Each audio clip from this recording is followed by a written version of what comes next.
After the ice-cold campus, Beauty loses her hearing in an accident. She hates anyone getting close to her deaf left ear, even the male lead. Takes 5 years to barely get her to lower her guard. But me, I'm the villain's second lead, and I refuse to play by those rules. I'm dead set on breaking them. I lean in and whisper right into Lyra's deaf left ear. It happens so fast. I'm right up against her injured ear before she can react. Lyra freezes for a split second, then her eyes go ice cold. She shoves my arm away without a second thought, and a red mark instantly blooms across my wrist. She catches the tears welling up in my eyes. How are you this strong? Lyra barely deals with guys to begin with, and I'm the one responsible for her injury in the first place. She looks at me, completely blank, and says 2 words, serves you right. Has she always been this cold? No wonder she's always alone. I grumble to myself but keep up a sweet, well-behaved front. I'm really sorry for getting you hurt. But then I flip the script, throwing her own words right back at her. You kinda deserve it too. There were so many people around. Why'd you have to step in front of me? Lyra, don't tell me you've got a thing for me. I'm not sure if I'm imagining it, but the corner of her mouth seems to twitch upward. Before I can get a better look, Lyra is staring at me coldly again, a faint bruise still visible at the corner of her lips. I'd sooner fall for a stray cat than ever like you. That one actually stings. I freeze on the spot,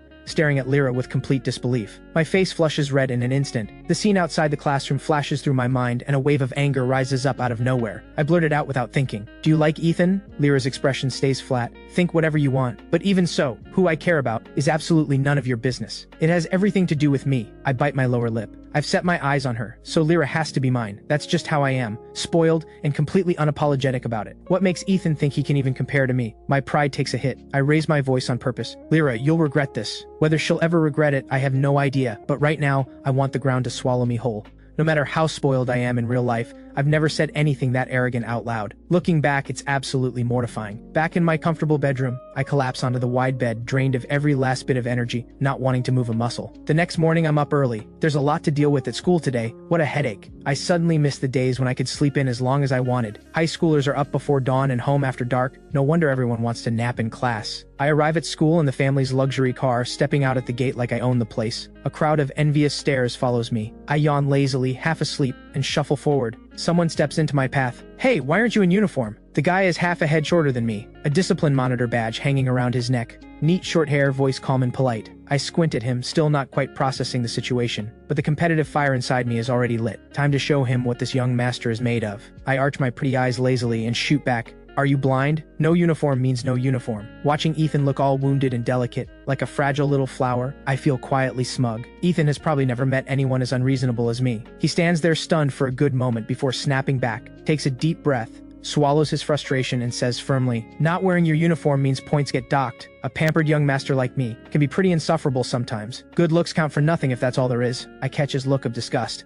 and my attitude gets even worse. Go ahead and dock them. I'm not stopping you. I reach for the list in his hand as I say it. The name's Adrian. Want me to write it down for you? Please don't push it, Ethan says, stumbling back a few steps, looking like the world has done him a terrible wrong. It almost makes me feel like the bad guy. My fingers haven't even touched the list when someone grabs my wrist, hard. The grip is shockingly strong. I can't hold back a cry of pain. I struggle to pull free, but can't. I spin around and glare at whoever grabbed me. I'm fine, really, Ethan says. Please let him go first. A small crowd has gathered without anyone noticing. Seeing Lyra step in, Ethan feels both relieved and quietly worried. He instinctively reaches out toward Lyra's hand, still gripping my wrist. Whether it's coincidence or not, his fingertips haven't made contact yet. When Lyra lets go of me first, tears are spitting in my eyes from the pain. What on earth has gotten into Lyra? How can she be that strong? I honestly thought my hand was going to snap off. Ethan spots the red mark on my wrist and visibly startles. Afraid I'll go after Lyra, he says quickly. That looks bad. Let me take you to the infirmary. I'm not taking his charity. My eyes, already a little red, go wide. Mind your own business, I snap. Lyra steps sideways, placing herself in front of Ethan. She fixes her sharp gaze on me. I'll take you. You don't have to. It's because of me, Ethan starts. Sure, then carry me. Lyra's brow furrows immediately. She's about to say no, when she catches the faint redness at the corner of my eyes. Tears barely dry, and already I'm making demands. Are you serious right now? What else? I glare back, holding my ground. I play the role of the entitled young master to perfection, but inside I'm a little nervous. What, you don't want to carry me? You'd go that hard for Ethan, but walking me to the infirmary is too much to ask? Lyra lets out a cold laugh and steps straight toward me. Ignoring Ethan's protest behind her, she grabs my arm and pulls me forward. I'm completely caught off guard. She drags me several meters before I even think to resist. Where are you taking me? Weren't we going to the infirmary? This doesn't feel like a trip to the infirmary. It feels like she's hauling me off to be buried, but there's no way I'm backing down. I swallow hard and demand loudly. Didn't I say I wanted you to carry me? Lyra doesn't even acknowledge me. Are you even listening to me? Still not a word from her. Now I'm fully furious. Are you deaf or just mute? I told you to.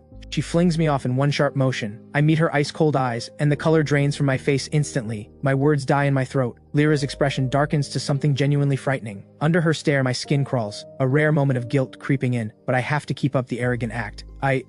That's what you get for ignoring me. I didn't mean to bring up her hearing. I was just venting. She switches moods way too fast. She's not actually going to hit me, is she? I scan the area out of the corner of my eye. Not a single person in sight. My nerve wavers. The moment Lyra moves, I scramble backward like she's contagious, but she doesn't even glance at me. Keep up. I stand there frozen, completely lost as to what she's playing at. In the 2 seconds I spend spacing out, Lyra has already put serious distance between us. I grit my teeth and follow. We arrive at the school infirmary. The school doctor prescribes an anti-swelling ointment. My slow brain finally catches up. 36 yuan, nothing serious. Apply the ointment a few times and the swelling will go down. Little couple having a spat? The doctor asks, clearly enjoying the gossip, then launches into a well-meaning lecture. Fighting is fine, but you can't just go around hurting people like that. This poor boy's got such delicate skin. He can't take that kind of force. Lyra pulls a few crumpled bills from her pocket. Some ones, some fives. After hearing the doctor's words, her brow tightens, her whole face screaming that she wants nothing to do with me. That attitude of hers irritates me immediately. I whip out my phone, scan the payment code, and pay for the ointment on the spot, then tilt my chin up smugly. All that fumbling around. No money in your pockets, yet you act so high and mighty. The doctor, who had just been feeling sorry for me, now looks at me with a deeply complicated expression. I don't care what anyone thinks. I'm just waiting to watch Lyra squirm, but she doesn't even flinch. Cool and composed as ever, she tucks the coins back into her pocket like it's nothing. So she's thick-skinned too, probably celebrating inside over saving herself 36 yuan. What a cheapskate. But thinking about how she actually lives, I feel an odd, quiet confidence stir inside me. By the time we reach the classroom, the first period is more than halfway done.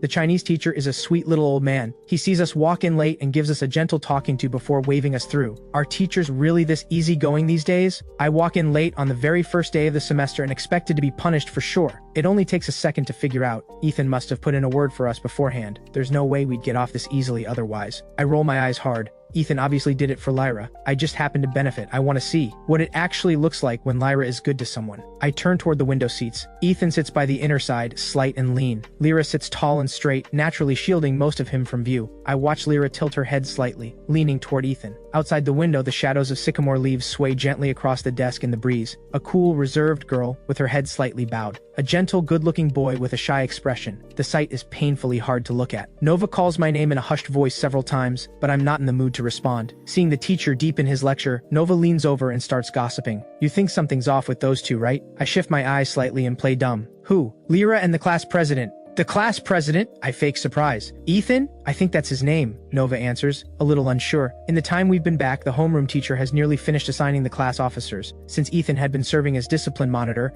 and had just voluntarily covered for us, the homeroom teacher decided he was responsible and enthusiastic, and appointed him class president on the spot. Nova changes the subject at lightning speed, circling back to the morning's drama. I heard you got into it with the class president at the gate this morning. What happened? Nova doesn't think the mild-mannered class president would dare pick a fight with me. It had to be me starting it. Sure, I have a temper, but I'm not completely unreasonable. I wasn't in uniform. He insisted on writing my name down. I offered to do it for him and he got all worked up. What's the big deal? I put on my most innocent face. The corner of Nova's mouth twitches. Your way of being helpful is truly one of a kind. Good thing it's nothing serious. Nova quietly breathes a sigh of relief and is about to change the subject when I lean in and whisper something in her ear. What? You're going to chase after Lyra? Nova shoots to her feet, loud enough for the entire classroom to hear. The moment the words leave her mouth, the classroom goes dead silent. Every pair of eyes in the room snaps in our direction. I roll my eyes in disbelief. Could you be any louder? I do my best to ignore the stare coming from the window seats and yank Nova back down into her chair.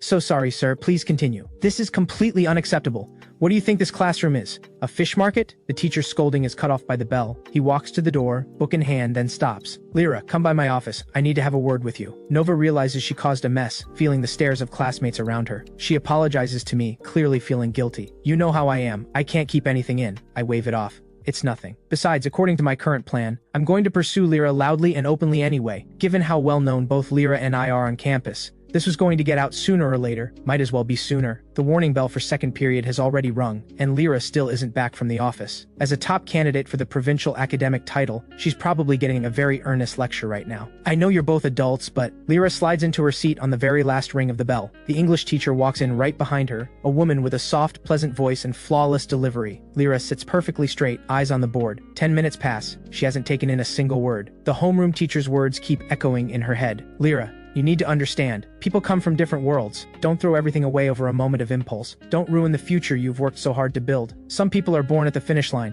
You're still running the race on your own. You two are parallel lines. Even if your paths cross for a moment, you'll only drift further apart. She understands this better than anyone, which is why she answered without hesitation, I won't, setting aside the fact that she has no feelings for me whatsoever. Even if she did feel something, she would never compromise her future for romance. She also knows that when a spoiled young master like me makes a big show of chasing someone, it's usually nothing more than the thrill of novelty. Someone who has never been turned down before, ego wounded, just refusing to accept it. The last period is PE. I sprawl out in the open-air bleachers and crunch through a popsicle loudly. A breeze carries the rubbery smell of the track, washing over me in waves. Jade, captain of the Year 2 basketball team, keeps glancing over in my direction. I arch an eyebrow, pleased with myself. This is the unstoppable charm of this young master. Nova comes back from the bathroom and walks past the group of Year 2 girls playing basketball. She deliberately slows her pace, putting on her most refined and polite manner. But the basketball captain doesn't spare her a single glance. Those bright, clear eyes stay locked on me. Nova drops back into the seat beside me, voice tinged with quiet resentment. A face that good looking.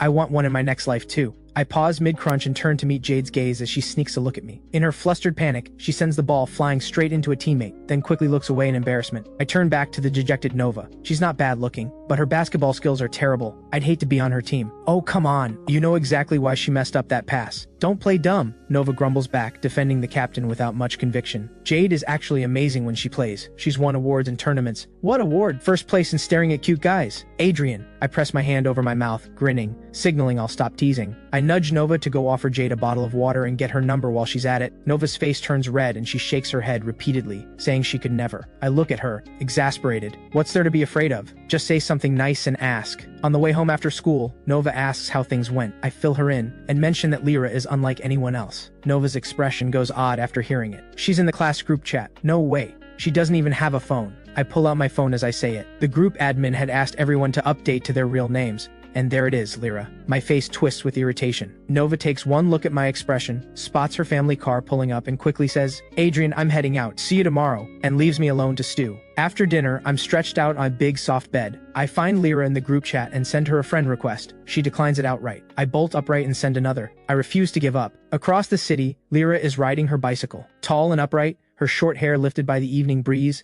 eyes cool and deep, she has the quiet air of someone who doesn't want to be approached. Her phone buzzes in her pocket, the screen flickering. She presses her lips together and pedals faster. The alley smells unpleasant and the walls are thin. Next door, someone is scolding a child. Further down, a couple is mid-argument. Lyra's expression stays completely unmoved. She parks her bicycle at the front door and locks it with practiced ease. She pulls out her key and opens the door. The small space comes into full view. The furniture is old. No matter how cleanly it's kept, the wear still shows through. Her phone keeps going off. Lyra frowns and takes it out to check. Then someone knocks at the door. A sharp, high-pitched woman's voice follows. Lyra, it's your aunt. I need to talk to you. Open the door. The knocking grows louder. A flicker of irritation crosses Lyra's eyes. Still, she turns and opens it. Her tall frame fills the doorway, blocking the middle-aged woman. Her voice is distant but polite. What is it, Auntie? I called you several times and you didn't pick up, the woman says, sharp-eyed and calculating. Your cousin's middle school entrance exam is next year. You know what Cora's grades are like. You need to help tutor her. I'm busy. Lyra has no warmth for this self-serving aunt of hers and turns her down flat. The woman's expression shifts the moment she hears it. What do you mean busy? You have the weekend off, don't you? Lyra's face stays flat. I work part-time. Ah, so that's it. The woman crosses her arms. The warmth from before has completely vanished. Here's what we'll do. It's not like I don't care about you. Tutor your cousin on weekend afternoons and I'll pay you. Fair enough? She makes it sound like she's doing Lyra a favor, when she's just asking for what she already feels entitled to. Lyra stands perfectly straight, silent for a moment, neither agreeing nor refusing. To the woman, that silence means yes. She turns and leaves with a dismissive air. The weekend arrives quickly. I go out of my way to track down the address. I find the two of them in the lounge area of a bubble tea shop, mid-tutoring session. Lyra wears the same cool expression as always. Cora sits across from her, visibly impatient, chewing the end of her pen over a test paper. So Lyra tutors people? Wasn't she supposed to be the antisocial loner with no friends? I'm quietly surprised. I thought she didn't get along with her aunt's family. I don't dwell on it. I walk straight into the shop and order a light fruit tea. I stroll up behind Cora and tap her on the shoulder. Excuse me, mind moving? I need this seat. Cora, who had been staring down that test paper like it owed her something, snaps her head up with a fierce look. Then she sees my face and swallows whatever she was about to say, going a little dazed. Sure. I ordered a milk tea. I tilt my chin up and hand the receipt to Cora like I'm doing her a favor. Go wait for it, bring it to me when it's ready. My eyes stay on Lyra the whole time. Her expression doesn't change. Cora's head clears a little. She realizes the good-looking guy isn't here for her, but she still can't bring herself to say no. She shoots her cousin a glare, and goes off to wait for the milk tea, clearly put out. I drag a chair to Lyra's side and drop into it. My hand reaches out and tugs at her pen. Lyra's fingers pause briefly, then she simply lets go and lets me take it. My smile grows a little wider. I push my luck and lean in closer, until we're practically breathing the same air. Lyra shoots to her feet. The chair scrapes loudly as she strides out of the shop. I hurry after her. She doesn't stop until we reach a quiet corner. She looks down at me, voice completely flat. I've said it before, I don't like you. I shrug, unbothered. So? I don't care who you like. I don't think I ever said I care about that. I look her dead in the eye. Lyra, I've decided I want you. You have to be with me. Lyra's face goes cold. I tilt my head back with full, unashamed entitlement. The spoiled rich kid act dialed up to maximum. Don't be ungrateful. My looks, my background, plenty of people beg for my attention and I turn them all down. You're the lucky one here. Lyra grabs my wrist hard and pins me against the wall. There's just enough space between us for one person. Go find whoever's begging for you. Your looks, your family's power, none of that matters to me. She drops my hand coldly and heads back inside to pack up. Cora carries the milk tea over carefully. She sees Lyra return and looks past her. No sign of the guy she was hoping for. She's about to ask, then Lyra's dark mood hits her like a wall. What happened? Where'd the cute guy go? And what am I supposed to do with this milk tea? Cora is still trying to piece things together. When Lyra starts to wheel out her bicycle to leave, Cora finally blurts it out. Is he coming back tomorrow for the tutoring session? Who he refers to needs no explanation. Lyra's gaze is midwinter cold. My notes are in the book. There won't be any more tutoring sessions. What do you mean? Cora panics. You said yes to my mom. You took the tutoring money. Lyra doesn't know what version of events her aunt told Cora, and she doesn't care. I didn't agree to anything. I came today to give you the notes. That's all I can do. The words land like a line being drawn. Cora flares up immediately. You think some lousy notes cancel out all those years you lived and ate at our house? No wonder my mom says you're cold-blooded. Lyra had been turning to leave, but stops and looks back, gaze calm and cold. The compensation money from my parents' death. Did your family spend it comfortably? It sounds almost casual, but Cora goes completely still with shock. Slender, pale fingers wave impatiently in front of her face. She snaps back to reality. It's the guy she's been thinking about. Where's Lyra? I ask before she can say anything. I look around, irritated. Cora hesitates, her expression cycling through several things at once. She left. Gone again. What, does she have rocket-powered legs? I gripe to myself. Then something occurs to me. My expression softens slightly as I turn to Cora. You're Lyra's cousin. You must know her pretty well, right? Cora hesitates, weighing whether to deny it. I try my luck. Do you know what type she's into? Has she ever mentioned anyone to you? Pfft, how boring. Ethan's name doesn't come up, and I feel a small, unexpected twinge of disappointment. You at least know where she lives, right? Yeah. I get the address out of Cora and a new plan takes shape.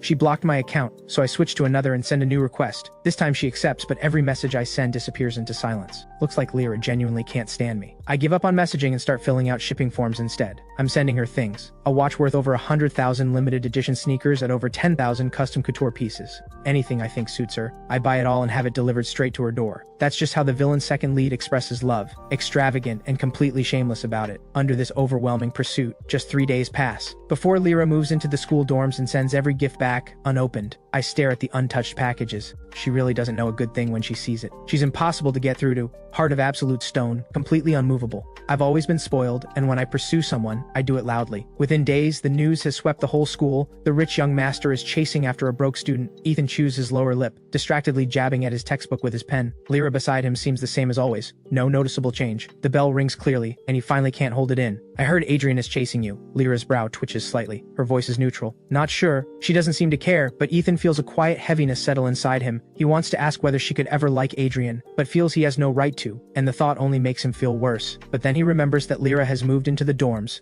and a quiet happiness stirs. Want to grab dinner together at the canteen? His handsome face flushes slightly as he adds, I'm a boarder too. I can show you the good stuff. No need. Lyra seems not to notice him, her eyes politely distant as she declines. She has taken the evening off, not to push him away but because she genuinely has things to take care of. Ethan's expression softens a little, and he gives a gentle smile. Alright, let's go together next time then. Seeing me stride over, Lyra's eyes flicker for a moment. The refusal that forms on her lips goes unspoken. She swallows it back down. Sure, next time. Her tone is remarkably gentle, nothing like the indifference she shows toward me. Before Ethan even has time to feel happy about it, the desk is slapped hard, followed immediately by my furious voice. What do you mean, sure? Lyra, if you won't be with me, is it because of this broke kid? Here we go. After all these days, I'm back to playing the classic villain bullying the protagonist scene. Look at how pale Ethan's face has gone. If I were a girl, I'd probably feel for him too. I really am quite the villain. Ethan's eyes start to redden slightly. I keep going with a contemptuous, dismissive glare. Shamelessly relentless. So you're Ethan, huh? What gives you the right to compete with me? I'm as proud as a little peacock, handsome and impossibly refined. Yet the words that come out of my mouth are purely cruel. What, are you mute? Lyra, I'm asking you, what exactly did you just agree to with him? What is your relationship with him anyway? How come when I ask you out you won't go?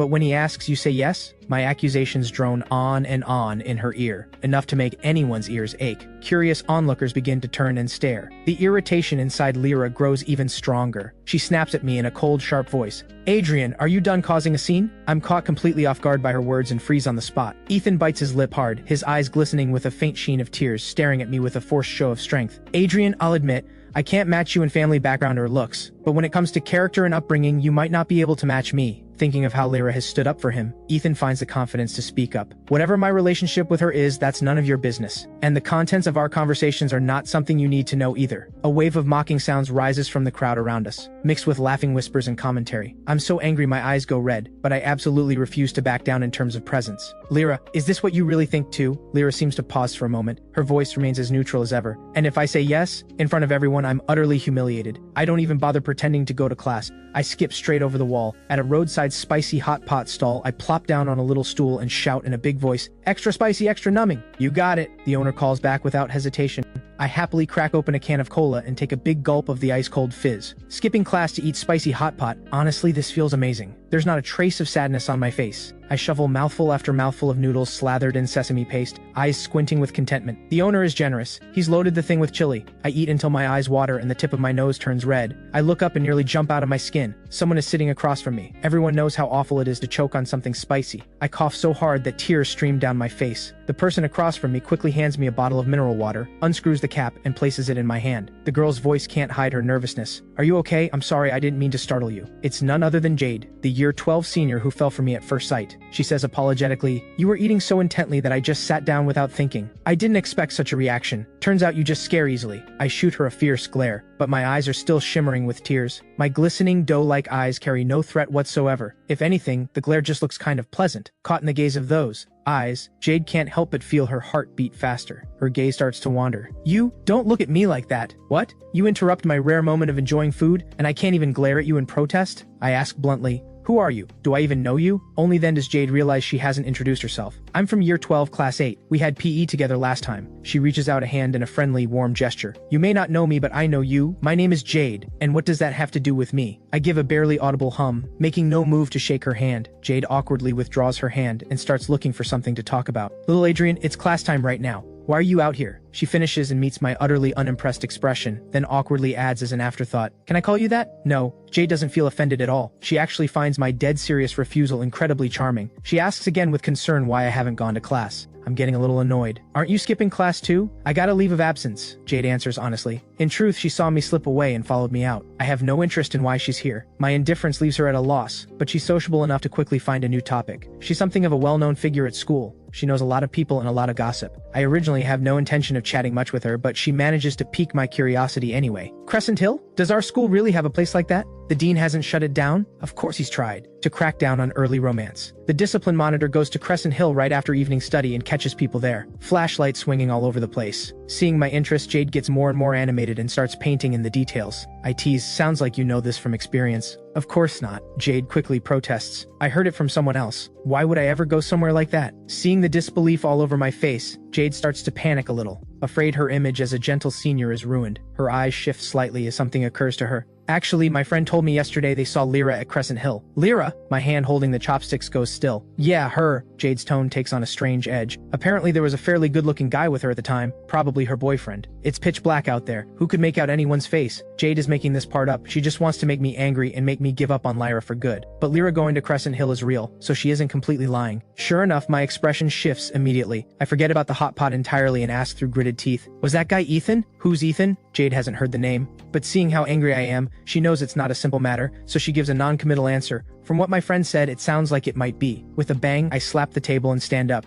storming toward the door. Jade snaps out of it, only to realize the seat across from her is already empty. She jumps up quickly to chase after me. She barely makes it to the entrance when the shop owner stops her. "You two haven't paid yet." "Paid for what?" Jade looks completely lost. The owner says impatiently, "Your food. 43 yuan total." Under the owner's suspicious gaze, Jade's face turns completely red. She hurriedly pulls out her phone to scan the payment code. By the time this brief delay is over, there's no sign of me anywhere. Watching Jade walk away in disappointment, I stroll out from where I've been hiding around the corner. She's the one who interrupted my meal. Paying the bill counts as her apology. I feel absolutely no guilt. I mull it over in my head. Was she deliberately making up romantic rumors about Lyra in front of me? I feel like I figured it out. Tisk tisk tisk. The little schemes women play. I take out my phone, tap around, and find Lyra's number. By any normal logic, upon learning she went to Crescent Hill with a guy late at night, I'd have to do something. That's what the character calls for. I dial the call as a matter of course. It rings several times, no one picks up. I check the time. It's nearly midnight. She's not in class right now. Lyra is definitely ignoring my calls on purpose. A top student like her definitely doesn't bring her phone to school, but I know she works a part-time job at a bar. Quite the lively nightlife for a top student. She doesn't pick up, so I keep calling persistently. On the 5th call it finally connects, but no one speaks. I'm certain it's been answered, and immediately demand loudly, "Lyra, where were you last night? None of your business." I pretend not to notice her cold tone. "You don't have to say it, I already know. It was Ethan, right? Lyra, your taste is really terrible. You'd rather give up a wealthy, well-bred young man like me for some broke guy?" By this point, Lyra already understands what I've misunderstood. It's so meaningless, so absurd that she doesn't even feel like explaining. Her silence I take as confirmation. I grind my teeth and threaten, I won't let him off. The call disconnects abruptly. My final furious threat seems to still echo in the air. Lyra's expression goes dark. After a long silence, she slowly rises and walks along the charming old lane street. I finish the squid skewer in my hand and give my hands a casual clap. I haven't reached my destination yet, I think to myself. Why am I suddenly heading to Ethan's house? What am I up to?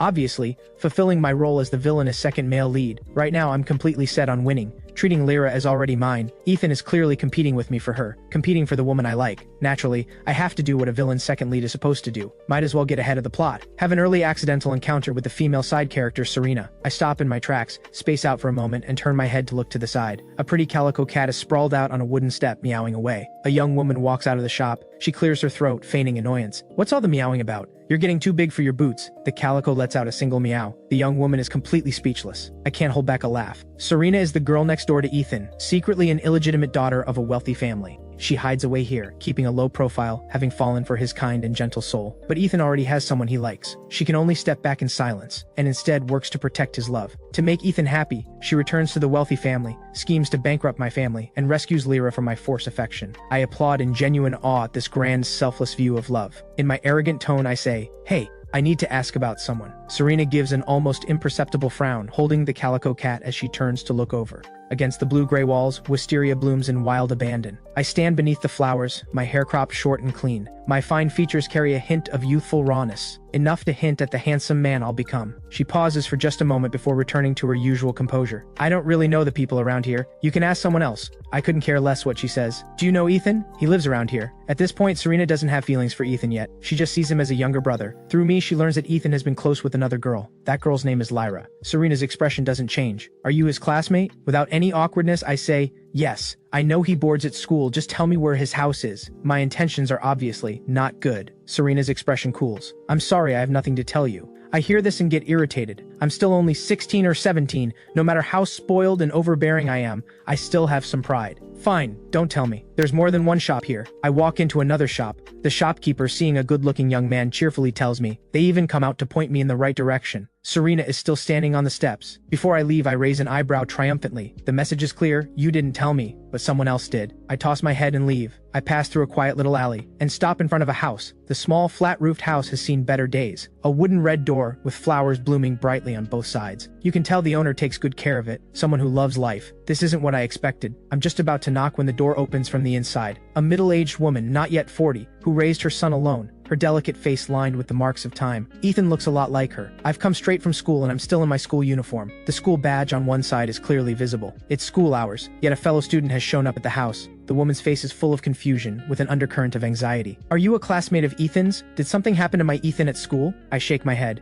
"No, I'm an orphan. I've never experienced parental love. Because I've never had it, I don't really understand it." The worry on the woman's face is too obvious to ignore. For a moment, a strange feeling passes through me, and the harsh words I came to say simply won't come out. Hearing that her son is safe, the woman lets out a sigh of relief. Still puzzled, she asks, "Then you're here because—" I make something up on the spot. "Wrong house." The woman looks at me with suspicion. "You walked to someone's front door by mistake?" If I explain any further, my whole image will fall apart. I give an awkward laugh. Before I've decided whether to just leave, the corner of my eye catches a figure striding down the far end of the path. That Lyra would track me down here. This I didn't expect. I walk behind Lyra. My feelings shift from initial surprise to anger. Lyra is tall and aloof, completely indifferent to how I feel. Her pace is incredibly fast. Even at a light jog, I can barely keep up. Frustrated, I simply squat down where I stand. Both anxious and furious, I shout, "Lyra, stop right there." Lyra stops. She turns slightly to the side. Her icy gaze lands on me. I refuse to back down, stubbornly staring back at her until my eyes start to ache. Only then does Lyra saunter over, looking down at me where I'm crouched. "Are you going or not?" Her voice is completely flat. No, pull me up. I bluntly stick out my hand, just as willful as when I made Lyra help me to the nurse's office the other day. Lyra tugs the corner of her mouth slightly. Both hands hang motionless at her sides. She has absolutely no intention of pulling me up. My legs have gone numb from squatting. Feeling a bit sorry for myself, I stand up on my own. We face each other. Lyra completely ignores me as I rub my aching legs. Had enough fun, young master? I pause for just a moment. Clearly, she thinks I came today to cause trouble for Ethan. That is, in fact, the case, though I haven't actually done anything bad, but she doesn't need to know that. Not quite. Today was just a warning. I step up in front of Lyra. I look up, fixing my gaze on her cool, distant face. Something stirs in my chest. Lyra, you want to protect him? Fine, then be with me. I deliver the threat with an outwardly calm face, but the palm of my hand at my side has gone damp with nerves. Lyra stares at me in silence, her dark eyes seeming impossibly deep. Hearing words this coercive, she doesn't show the slightest sign of embarrassment. I feel inexplicably uneasy, forcing myself to hold her gaze. Without even realizing it myself, a kind of pleading look has crept into my eyes. I repeat myself, be with me, and I'll leave him alone. What an unreasonable thing to say. I almost want to slap myself. Go be a pair of wandering lovebirds, I think to myself wickedly. On one side, a wealthy and powerful young master. On the other, an orphan with no background. Faced with this threat, she's silent for a long time. I'm almost expecting her to hit me. Then Lyra's lips slowly curve upward. Alright, I pretend not to see the bone-chilling coldness deep in her eyes. Hearing this, I feel both happy and jealous at the same time. I can't help but say, didn't expect you to care about him this much. Without waiting for Lyra to respond, I start reasoning with myself. But it doesn't matter. Starting today, you're my girlfriend. No talking to him anymore and no protecting him either. What I want is Lyra herself. I'm convinced that with my looks and family background, any normal woman would fall for me. This brainless confidence seals my fate in the story. A second lead is always a second lead. The female lead's choice will always be the male lead. That's just how the protagonist's halo works. I let out a sigh, hoping only to get through this arc quickly so the two leads can live happily ever after. News of Lyra and me dating spreads through the entire school in no time. Within a single morning, my phone is flooded with messages. Close friends all reach out to ask me about it. Celeste alone calls me over a dozen times. I'm so fed up I block her immediately. Nova watches me make no effort to hide my smug little grin and sighs for the 8th time today. A forced melon is never sweet, Adrian. It's not too late to turn back. Just look at Lyra. 3 feet of ice. That expression of total indifference. Nothing about her looks like someone who likes you. And yet there I am, acting completely unbothered, completely one-sided in my enthusiasm, rushing to her seat the moment class ends. I manage to exercise a little restraint. Want to get lunch together? There's a new Chinese restaurant that opened on Jinjiang Road. Should be pretty good. Lyra keeps writing without pausing, without even looking up. No. My brow furrows slightly. Why? I stand there stubbornly, insisting on an answer. Lyra finally glances up, her tone completely flat. I'm eating at the school cafeteria. She gives a faint smile. If you want to come to the cafeteria, I don't mind. The school cafeteria food isn't exactly terrible, but it's definitely not good either. Its one advantage is price, cheap and filling. Anyone with a bit of money orders takeout or goes off campus to eat, let alone a young master like me, who probably doesn't even know what the cafeteria looks like. Lyra is doing this on purpose. She doesn't believe I would put myself through the indignity of eating at the cafeteria with her. Having said her piece, she drops her gaze, collects her papers, stands up and walks around me toward the door. Ethan glances at me standing there, torn. He heard from his mother that a classmate came to their house looking for him. From his mother's description, he's certain that person was me. Why did I go to his home? Why is Lyra with me? Ethan is sharp. He can't help but piece together an answer. His stare is too obvious to ignore. I shoot him a fierce glare. What are you looking at? Ethan's face goes pale for a moment, but that answer he's pieced together gives him a little backbone. Adrian, Lyra doesn't like you at all. I feel no guilt whatsoever. She doesn't like me, so she likes you instead. In front of others, I'm all claws and bluster, arrogant and aggressive. She's my girlfriend now. We both know how things really stand, Ethan says, biting his teeth, his gaze toward me unable to hide his disgust. I'm the one who dragged her into this. You used me to threaten her into being with you, didn't you? I raise an eyebrow. Oh? You know about that too. Lyra really does tell you everything, doesn't she? Inside, I'm completely unbothered.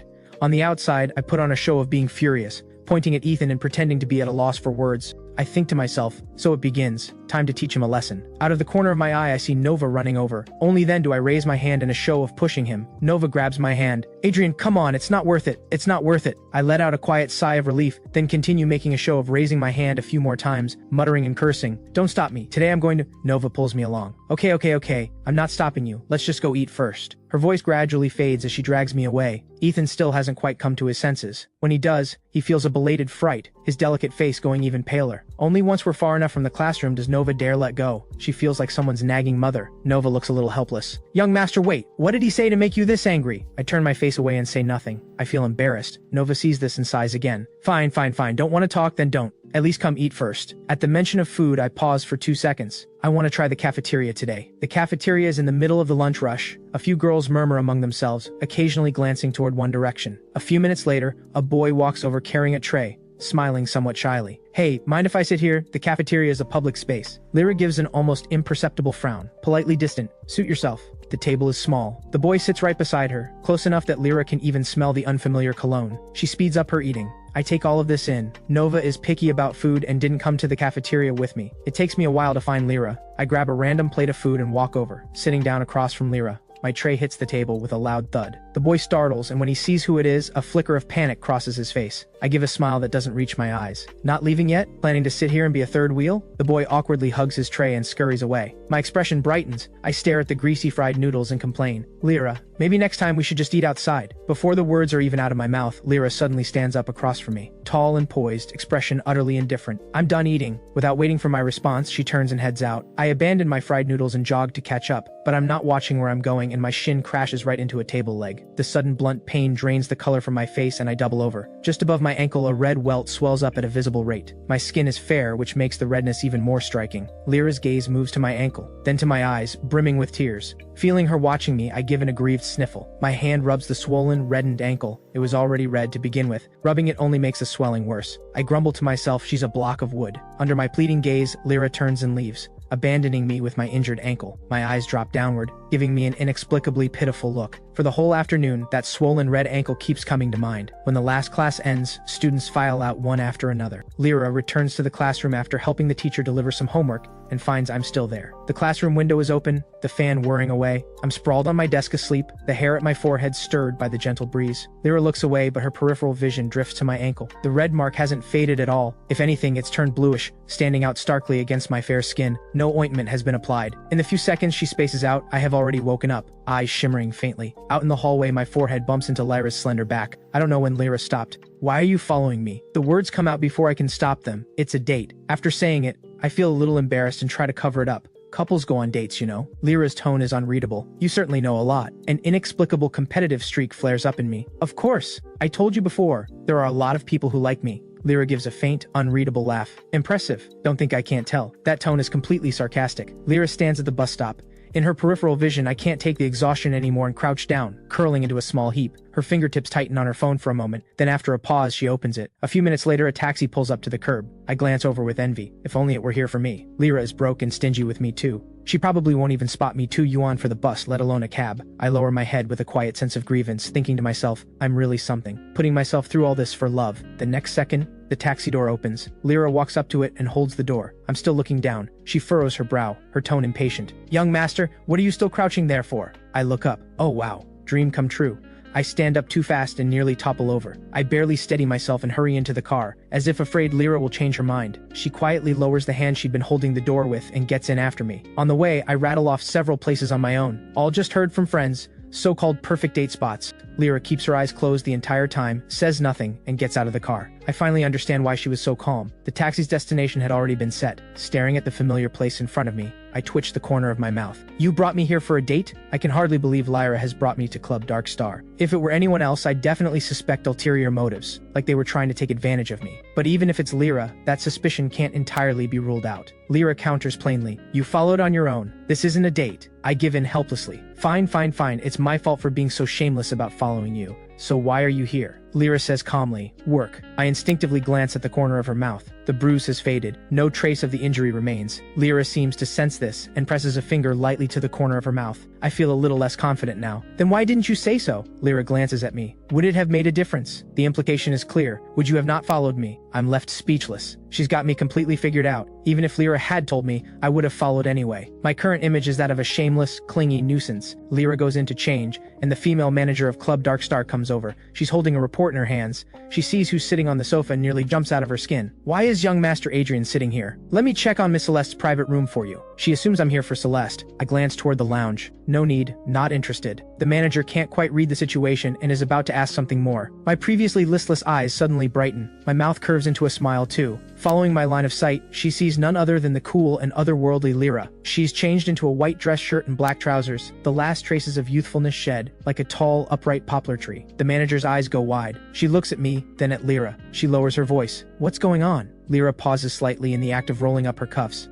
Nothing. Just pretend he doesn't exist. The manager is stunned. Pretend he doesn't exist? Who exactly do you think this is? The manager says through gritted teeth. Don't forget what happened to you not long ago. She's worked at this bar for many years. She's seen plenty of people tangled up over feelings. She never expected someone as composed as Lyra to be so muddled about this. Lyra says without any particular feeling, I haven't forgotten. The manager doesn't want a prize, so she says a few more words and leaves. During the 2 hours that Lyra is working, I eat 3 plates of fruit and order delivery to the bar twice. I'm very picky about food. I take 2 bites of the crab roe noodles and declare it too rich, then push the bowl insistently toward Lyra. Lyra ignores me, so I deliberately threaten to file a complaint. For the 3rd time, I issue a threat. If you don't eat this, I'll have the manager fire you. Hearing this, Lyra's expression darkens. She picks up the chopsticks, lifts some of the now lukewarm crab roe noodles, and eats them without any expression. Her movements are mechanical and brisk, no different from eating a plain steamed bun. She's just completing a task.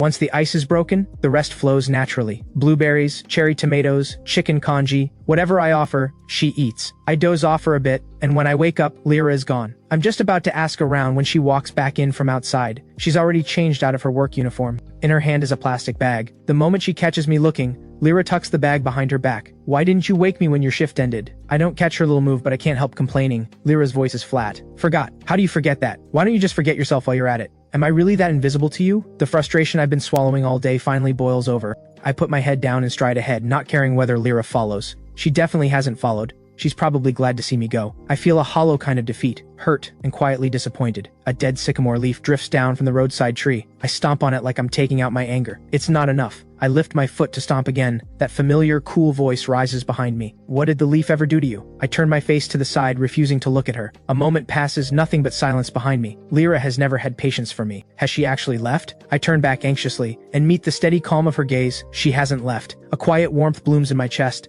but my mouth has other ideas. Yeah, you're tall. What are you showing off for? Lyra steps closer, a hint of mockery in her voice. Jealous? My eyes go wide. I can't believe she just said that. The nerve of her. At 5'10", I'm not exactly short among guys, but I still have to tilt my head up to glare at her properly. I feel personally insulted. I kick the pile of crushed leaves at her feet. They scatter across her faded sneakers. I toss my head sharply and storm off in a huff. The loose strands of hair at my forehead lift in the breeze and brush lightly across her chin.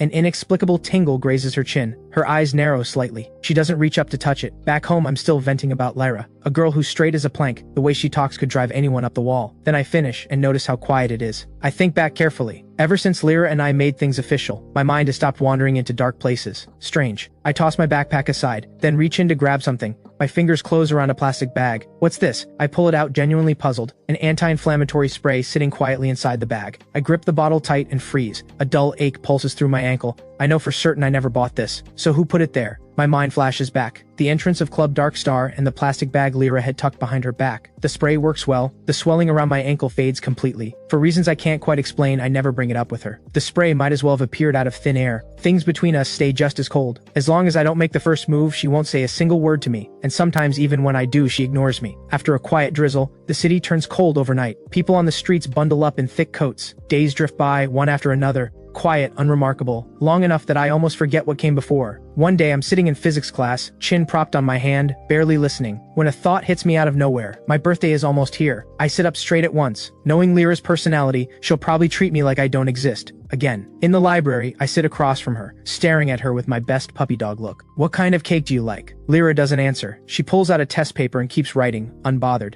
Fruit, chocolate, yogurt. I snatch her black pen right out of her hand and pout. Talk to me. Lyra finally looks up. She curls her finger and taps deliberately on the keep quiet sign on the table. I manage about 2 seconds of silence before I can't help myself. Don't bother getting me a gift. I know I won't like whatever you pick. What gift? I huff at her. My birthday is in 3 days. A flicker of surprise crosses Lyra's eyes, but it vanishes just as fast, replaced by her usual coolness. She gives a single, one syllable. That's all I get. I'm so annoyed I leave on the spot. Lyra is left alone at the table, staring at her test paper, lost in whatever thoughts she keeps to herself. The next day in class, she overhears classmates talking. They're debating what to get me for my birthday. Some even come straight up to ask me. I glance pointedly toward a certain corner of the room and raise my voice on purpose. Honestly, there's quite a lot I like. It's the thought that counts, not the price tag. Just showing up is enough. No way, we're definitely surprising the young master. A few classmates around me chime in, laughing. The classroom erupts into noise. Ethan quietly looks away, masking the complicated feelings in his eyes. The bitterness rising in his chest is impossible to suppress. He turns to the person beside him and lowers his voice. Lyra, are you going to Adrian's birthday? Lyra's expression doesn't shift. Not sure. Ethan looks confused. She adds without much feeling, if I'm free. That's not the answer Ethan was hoping for. He feels a quiet deflation. I see. 3 days come and go in a blink.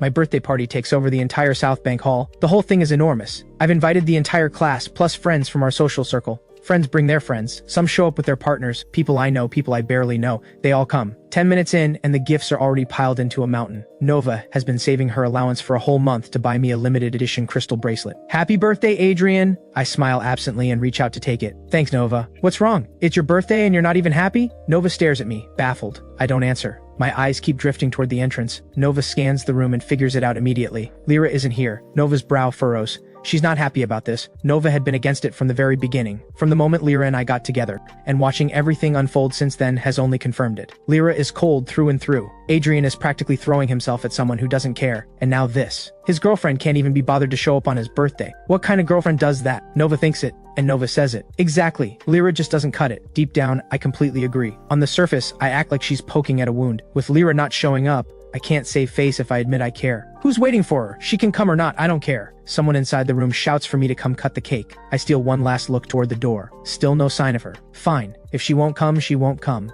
I don't need her here. I exhale slowly, forcing the ache down, and turn to cut the cake. At Club Darkstar, the female manager transfers Lyra's pay and makes small talk. How come you asked to clock out early today? Lyra pockets her phone. Something came up. Then go. The manager waves her off. Make up the hours when you're back. Sure. Lyra rides her bike through the busy street, glances down at the time, and pedals faster. The cold wind lifts the short hair across her forehead. It reveals the cool, clean lines of her face. The tips of her ears are flush pink from the cold. Her bike slows to a stop in front of a brightly lit accessories shop. Lyra studies the shop for a moment, then steps inside. Can I help you? The young male sales assistant is visibly caught off guard by her looks. A few seconds later, a faint blush creeps up his face. Lyra's gaze sweeps over the bracelets, drifts to the necklaces, and finally settles on one. Adrian, I don't even know what you like. I just think this one would suit you. Happy birthday. Jade holds out a neatly wrapped gift. She's clearly made an effort today. Hair done up, dressed to impress. She looks noticeably more mature. I never actually invited her. But you don't turn away someone who's smiling and bearing gifts, I think to myself. Thank you. Jade's smile grows softer. Don't mention it, as long as you like it. We're chatting away, having a good time, when someone nearby clearly reaches their limit. A good-looking guy and a pretty girl, standing a little too close. Celeste's friend grabs her arm and pulls her aside, whispering urgently. Today is Adrian's birthday. If you start something at his own party, he might never talk to you again. Celeste is seething. Watching Jade fawn over me, something snaps in Celeste's mind. She's been on my blacklist since the day I went public with my relationship, and she's still there. Could this be my new girlfriend? Birthday boy, get over here. We're playing a game. Someone shouts from across the room. The room is big enough for everything. People singing up front, others dancing on the side. A dozen or so people have formed a circle in the middle, an empty bottle in the center. Jay doesn't waste the chance to stick close to me as we walk over. What are we playing? A girl's voice cuts in, dripping with attitude. Truth or dare, you in or scared? The hostility in her tone is unmistakable.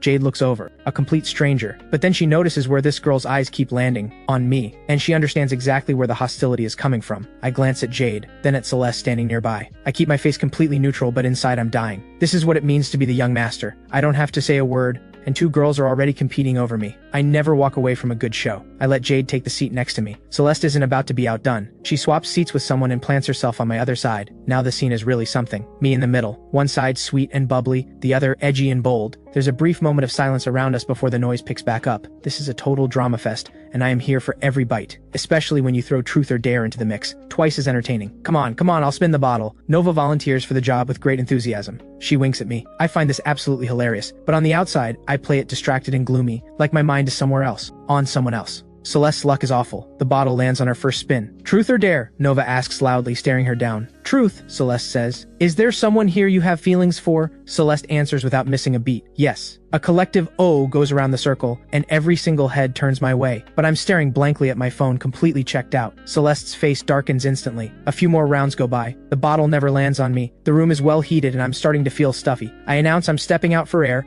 ignore the chatter around me, and push open the door. The room opens into a long hallway. At the far end is an open-air terrace. From here, I can look out over half the city at night. Neon signs pulse and flicker. The streets below are a web of blazing headlights. I close my eyes for a moment and let the cold wind hit my face. Inside, I'm still. Not even a ripple. Footsteps rise behind me. I open my eyes slowly and press every complicated feeling back down. Back to being Adrian. The person steps up beside me, carrying a faint trace of alcohol. Did Celeste pour drinks down your throat? Jade nods with a wounded look. Kind of. I didn't want to drink, but your friend wouldn't let me leave. I haven't done anything to her. Why does she have it out for me like that? She's not my friend. I don't play along with her script, but Jade presses on. Adrian, do you know why she's targeting me? Not interested. It's not that I don't know, it's that I don't care. That stings. Not being able to steer this the way she planned leaves Jade with a deep, unsettling sense that she's losing control. Not the heartache she might have expected, more like a burning need to win. Adrian, I really like you. Would you consider giving me a chance? The confession comes out of nowhere. I don't flinch. I give her a slow, measured look. I have a girlfriend. Lyra. A flicker of disdain crosses Jade's eyes. I thought you were just messing around. The retort is right there on my tongue, until the corner of my eye catches a glimpse of fabric at the edge of the wall. I swallow the words. I pull my gaze from that sliver of clothing and bring it back to Jade's warm, bright face. I smile and say lightly, "You're right. I am playing around. That face of hers is just too much to resist. But I'm not done yet." I cut her off before she can finish. "If you don't mind, you could always be my backup plan." Leave it to the young master to insult two people in one sentence. Jade's expression drops instantly. She's still too young for this. Every feeling shows on her face. The smile she forces out is painfully stiff. "So when will you be done?" The shadow at the corner shifts slightly, and then the edge of fabric disappears. Jade is still waiting for a real answer, but my patience is gone. "None of your business." Before she can react, I turn and walk away. I head back into the noise of the party and don't rejoin the game. I sink into the sofa and pick at my cake without much enthusiasm. Jade, pride wounded, doesn't come back. Celeste perks right up and comes over with a fake friendliness that fools nobody. A few cold words from me and she storms off too. By around 9:30, the remaining guests drift away one by one. Soon it's just Nova and me. "Hey, how about I crash at your place tonight?" Nova and I grew up together. She's been there for almost every birthday I've had, because my parents are always too busy to come home even on their son's birthday. They just mail the gifts. This year is a little different though. I have a girlfriend now, and she didn't show up either. I can see the worry and pity in Nova's eyes. Honestly, I find it kind of funny. "It's fine. Your mom's called you like 3 times. Go home." Nova opens her mouth, then closes it again. In the end, the calls from home are relentless. She leaves with a string of reminders. Call if anything comes up. The night air is cool and still. Streetlights cast a pale amber glow. The shadows of bare branches claw across the ground like monsters lurking in the dark. Lyra walks slowly, eyes downcast, expression unreadable.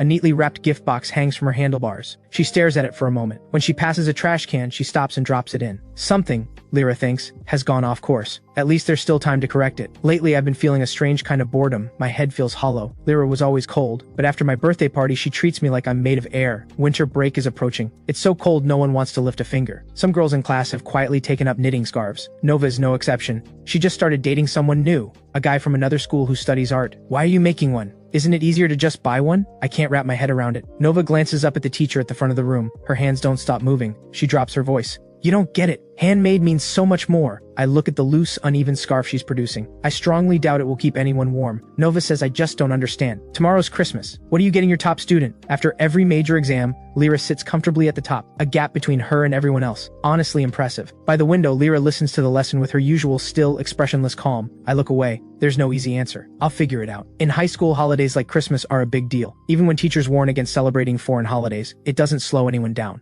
People are darting between classrooms from the crack of dawn, exchanging gifts, passing things along. Even just a peeled apple or a mandarin orange counts. The truth is, as time has gone on, my one-sided devotion and Lyra's cold indifference have played out in full view of everyone. The guys who like Lyra, the ones who started out jealous of me, have turned to mocking me. So what if he's some rich kid? He's still shamelessly chasing someone who doesn't want him. Pathetic. He says he's got a big surprise for me tonight. How exciting. Nova giggles. Her cheeks are flushed pink. "What did your top student get you?" "No idea." I look down, expression a little flat. Nova pats my arm softly. "Don't worry, the day's only half over. I'm sure she's saving something for tonight." The last class of the day ends. The teacher calls time. Lyra hasn't said a single word to me all day. Lyra takes a bag of gifts to the school's lost and found counter. I sit in her seat and wait quietly. Bored, I flip through her textbook. Her books are immaculate, her handwriting clean and precise. Her notes are sparse, just like her. Minimalist. Cool. I'm about to close the book when a small note slips out from between the pages. "Tonight, 7:30, Starlight Plaza. I'll be waiting. Ethan." I lower my gaze, slide the note back exactly as it was, and keep my expression perfectly neutral. Lyra comes back for her bag. We leave through the school gates the same way we always do, one in front of the other. I watch her head straight for the bus stop. I jog after her and grab her arm. Can you take the day off? Lyra pulls her sleeve free. Why? It's Christmas, I say, embarrassed enough that my voice comes out barely above a whisper. Lyra gives a small nod. Just as my eyes start to light up, she speaks, unhurried. Christmas brings in more customers. The pay should be better tonight. My eyes go wide. I stare at her in disbelief.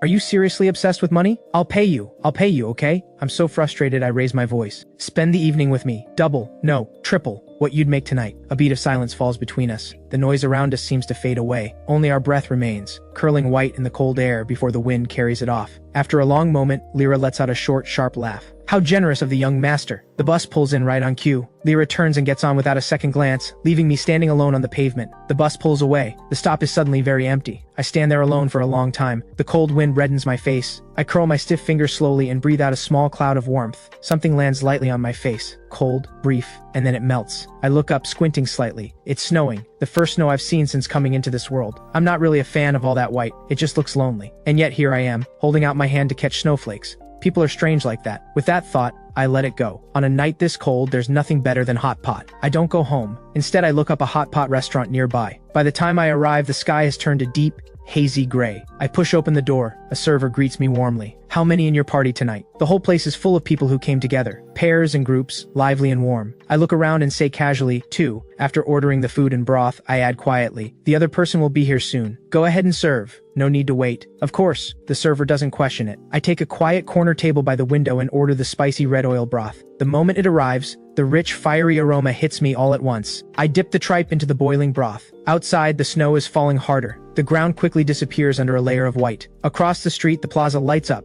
A massive Christmas tree stands in the center. Young couples and groups cluster around it, snapping photos. I stare at a familiar figure for a long time. The same person who just over an hour ago said she had work to do and coldly turned me down is standing right there at Starlight Plaza. Ethan is wearing a short white jacket today, a thick scarf wrapped around his neck, only his smiling face showing above it. He looks soft and warm. Beside him, Lyra is in a plain black, long padded coat. It makes her look even more composed and distant. The pull between the two leads, it really is something that can't be easily undone. I make a note of that. Starlight Plaza is always crowded, but Christmas and the first snow together bring out even more. Ethan says something beside her, his voice warm with a smile. Lyra reaches into her pocket and pulls out her phone, pressing a few buttons. She discovers it had died on its own. She genuinely had planned to work at Club Dark Star tonight, but when she arrived, someone was already waiting at the entrance. Ethan.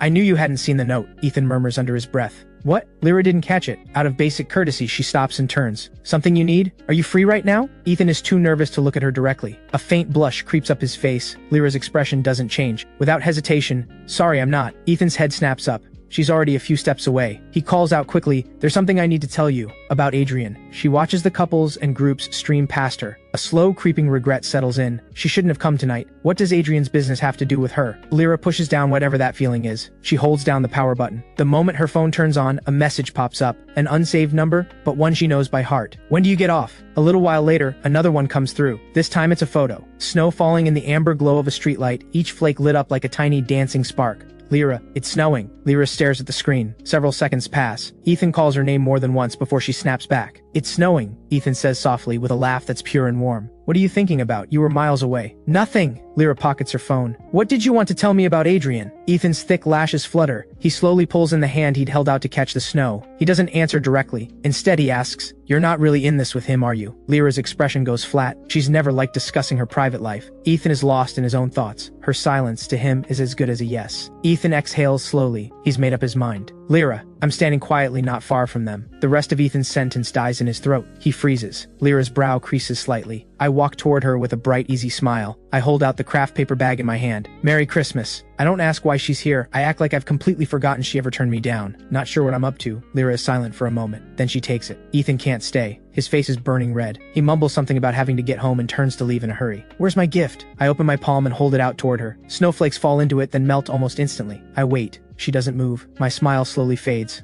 My lips press into a flat line. Lyra, we're in a relationship. No gift, not even a greeting. What this relationship has given me is deception and indifference. My voice is flat, detached. I'm not accusing, just stating a fact. It's honestly really dull. Something I say hits a nerve. She turns sharply and faces me head on. You can break up with me. The way it started wasn't clean. The reasons weren't pure. And now you want it to be beautiful? Not a chance. They part on bad terms. Though to be fair, it's only a cold war on my end. For Lyra, life goes on without much visible change. One less me to deal with. If anything, it's a relief. Even the villainous second lead has his pride. This time, I'm not backing down first. Not a chance. The entire winter break, I don't reach out to her once. Lyra keeps to her routine, working her part-time shifts, then coming home to study. Since this is a quiet stretch in the plot, I enjoy a stretch of genuinely comfortable days. I poke at the male lead every now and then, just for the fun of it. Then it's shopping, going out, seeing everything, eating everything worth eating. High school life has never been this full. School starts again, and with it the grinding pressure of exam prep. The school, responding to a push for student mental health awareness, hires a new school counselor. The very same woman I once caught a brief glimpse of, Ethan's neighbor, Serena. Serena is accomplished and strikingly beautiful. With a voice so gentle it draws a crowd of admirers the moment she walks in. She makes no effort to hide how much she cares about Ethan. Word spreads quickly. Ethan and the new counselor go way back. Suddenly Ethan is more popular than ever. Even the ones who kept their distance because of my family now start approaching him. For a while, I'm the one being quietly sidelined. A few friends from similar backgrounds assume I must be taking it hard. To cheer me up, they drag me out of class and take me to a bar. I don't feel a thing, honestly. But staying in character means I have to play along. A few rich kids in a luxury private room. We have an outrageously good time. Not a trace of urgency about the college entrance exams creeping closer. I'm genuinely having fun. I take out my phone and start recording. Then I take a few selfies for good measure. The lavish interior, the backs of the guys around me, all captured. Then I post it. A few rounds in, the sky outside has gone fully dark. I check the time on my phone and take the elevator down to the lobby. I pretend not to see Lyra standing at the front desk. Walk out, walk back in, back and forth several times deliberately. Lyra finally speaks up. Taking a walk through the bar? I have absolutely nothing to say to that. I walk up and stop in front of her, feigning total surprise. Wait, you still work here? Good pay, Lyra answers without wasting a single word. This is our first real exchange since I forced her tuition payment through.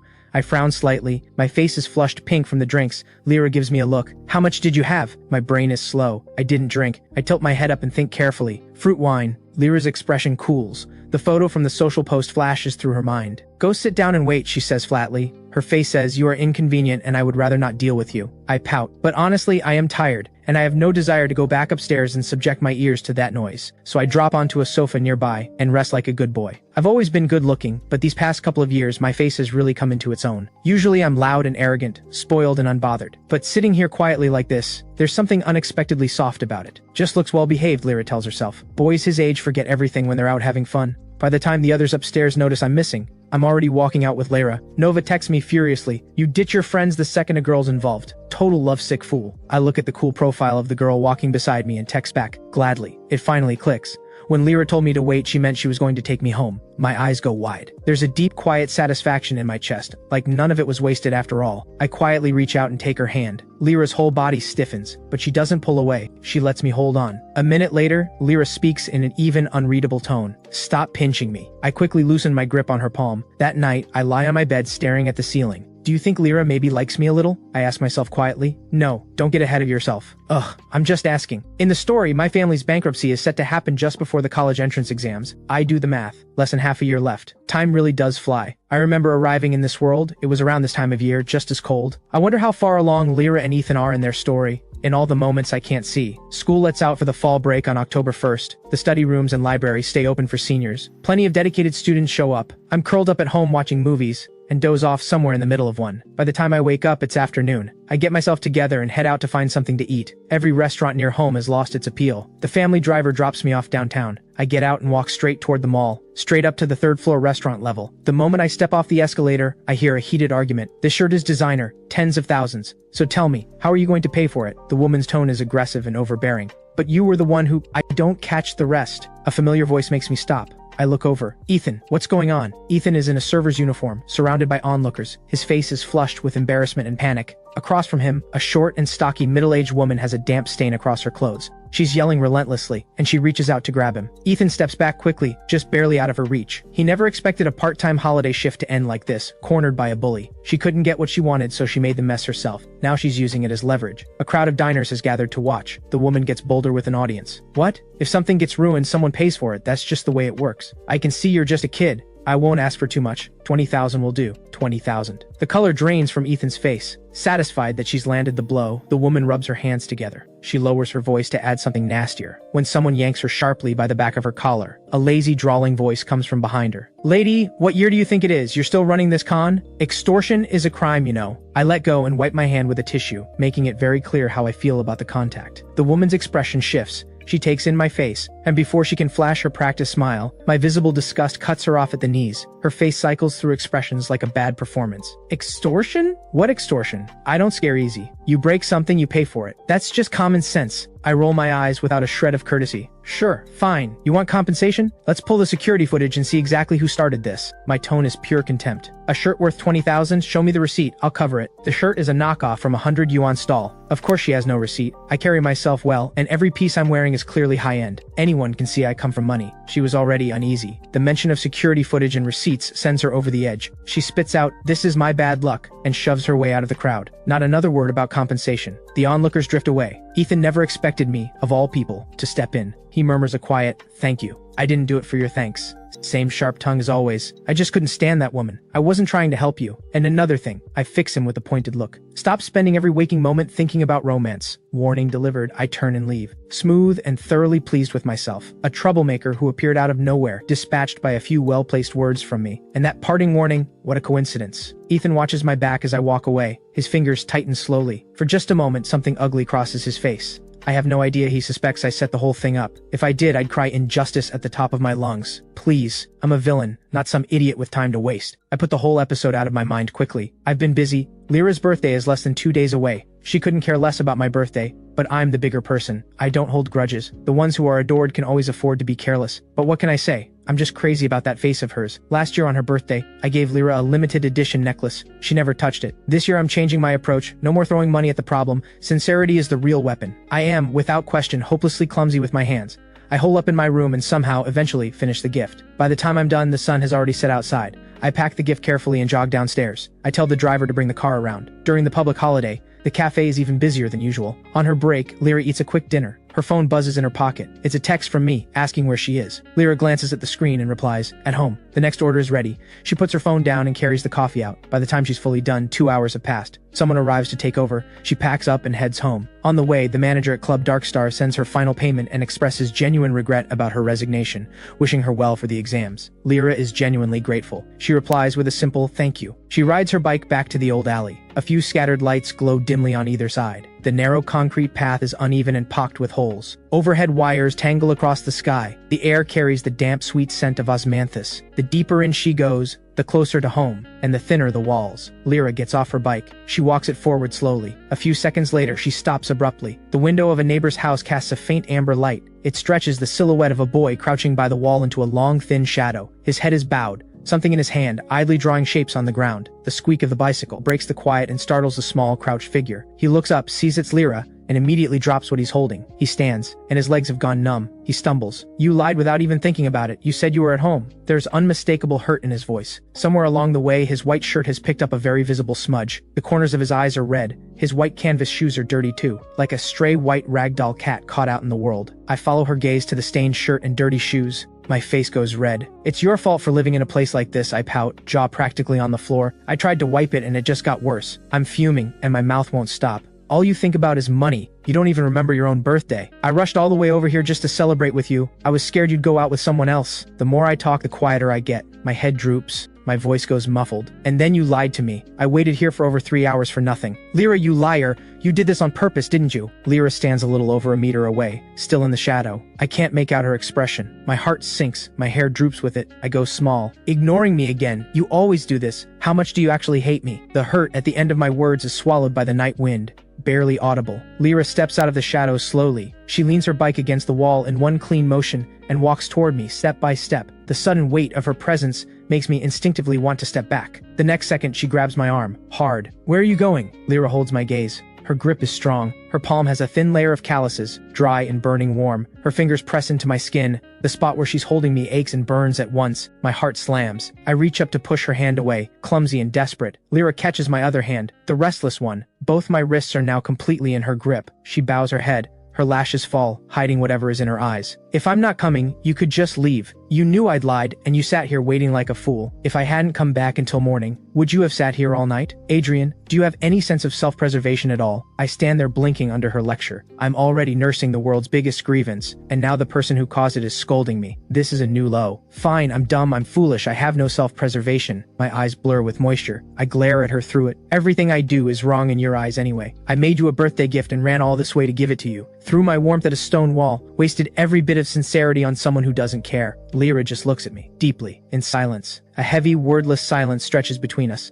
After a long moment, her grip loosens slightly. I never said that. That's exactly what you meant. I'm about to say more when a loud growl cuts through the quiet. My body goes stiff. I feel her eyes on me. My face goes fully, completely red. I was in the middle of a dramatic moment. Why did my stomach have to ruin it? Lyra puts it together. Her brow furrows sharply. You haven't eaten? I make a vague sound and turn my head away in embarrassment. I'm sitting on the small sofa in Lyra's home, still a little dazed. I don't quite understand how I ended up inside. This is the first time I've ever stepped through her door. The space is small and worn, but spotlessly clean. That's my first impression. I last about a minute sitting still before I start wandering. The fridge is too small. The TV needs replacing. The walls are peeling. There's barely any furniture. The rooms are cramped. The walls are paper thin. When I finally tired myself out, I lean against the kitchen doorframe, cup of water in hand. Hey, are you actually cooking for me? Lyra has her back to me, tall and straight, a simple gray top and black trousers. On her it looks effortlessly cool. She doesn't answer. I'm not bothered. My moods come and go like the wind. One second I'm on the verge of tears, the next I'm smug as ever. Oh right, we should go get a cake together. You can't have a birthday without cake. What about this place? Lyra, take a look. Lyra carries a bowl over, steam rising from it.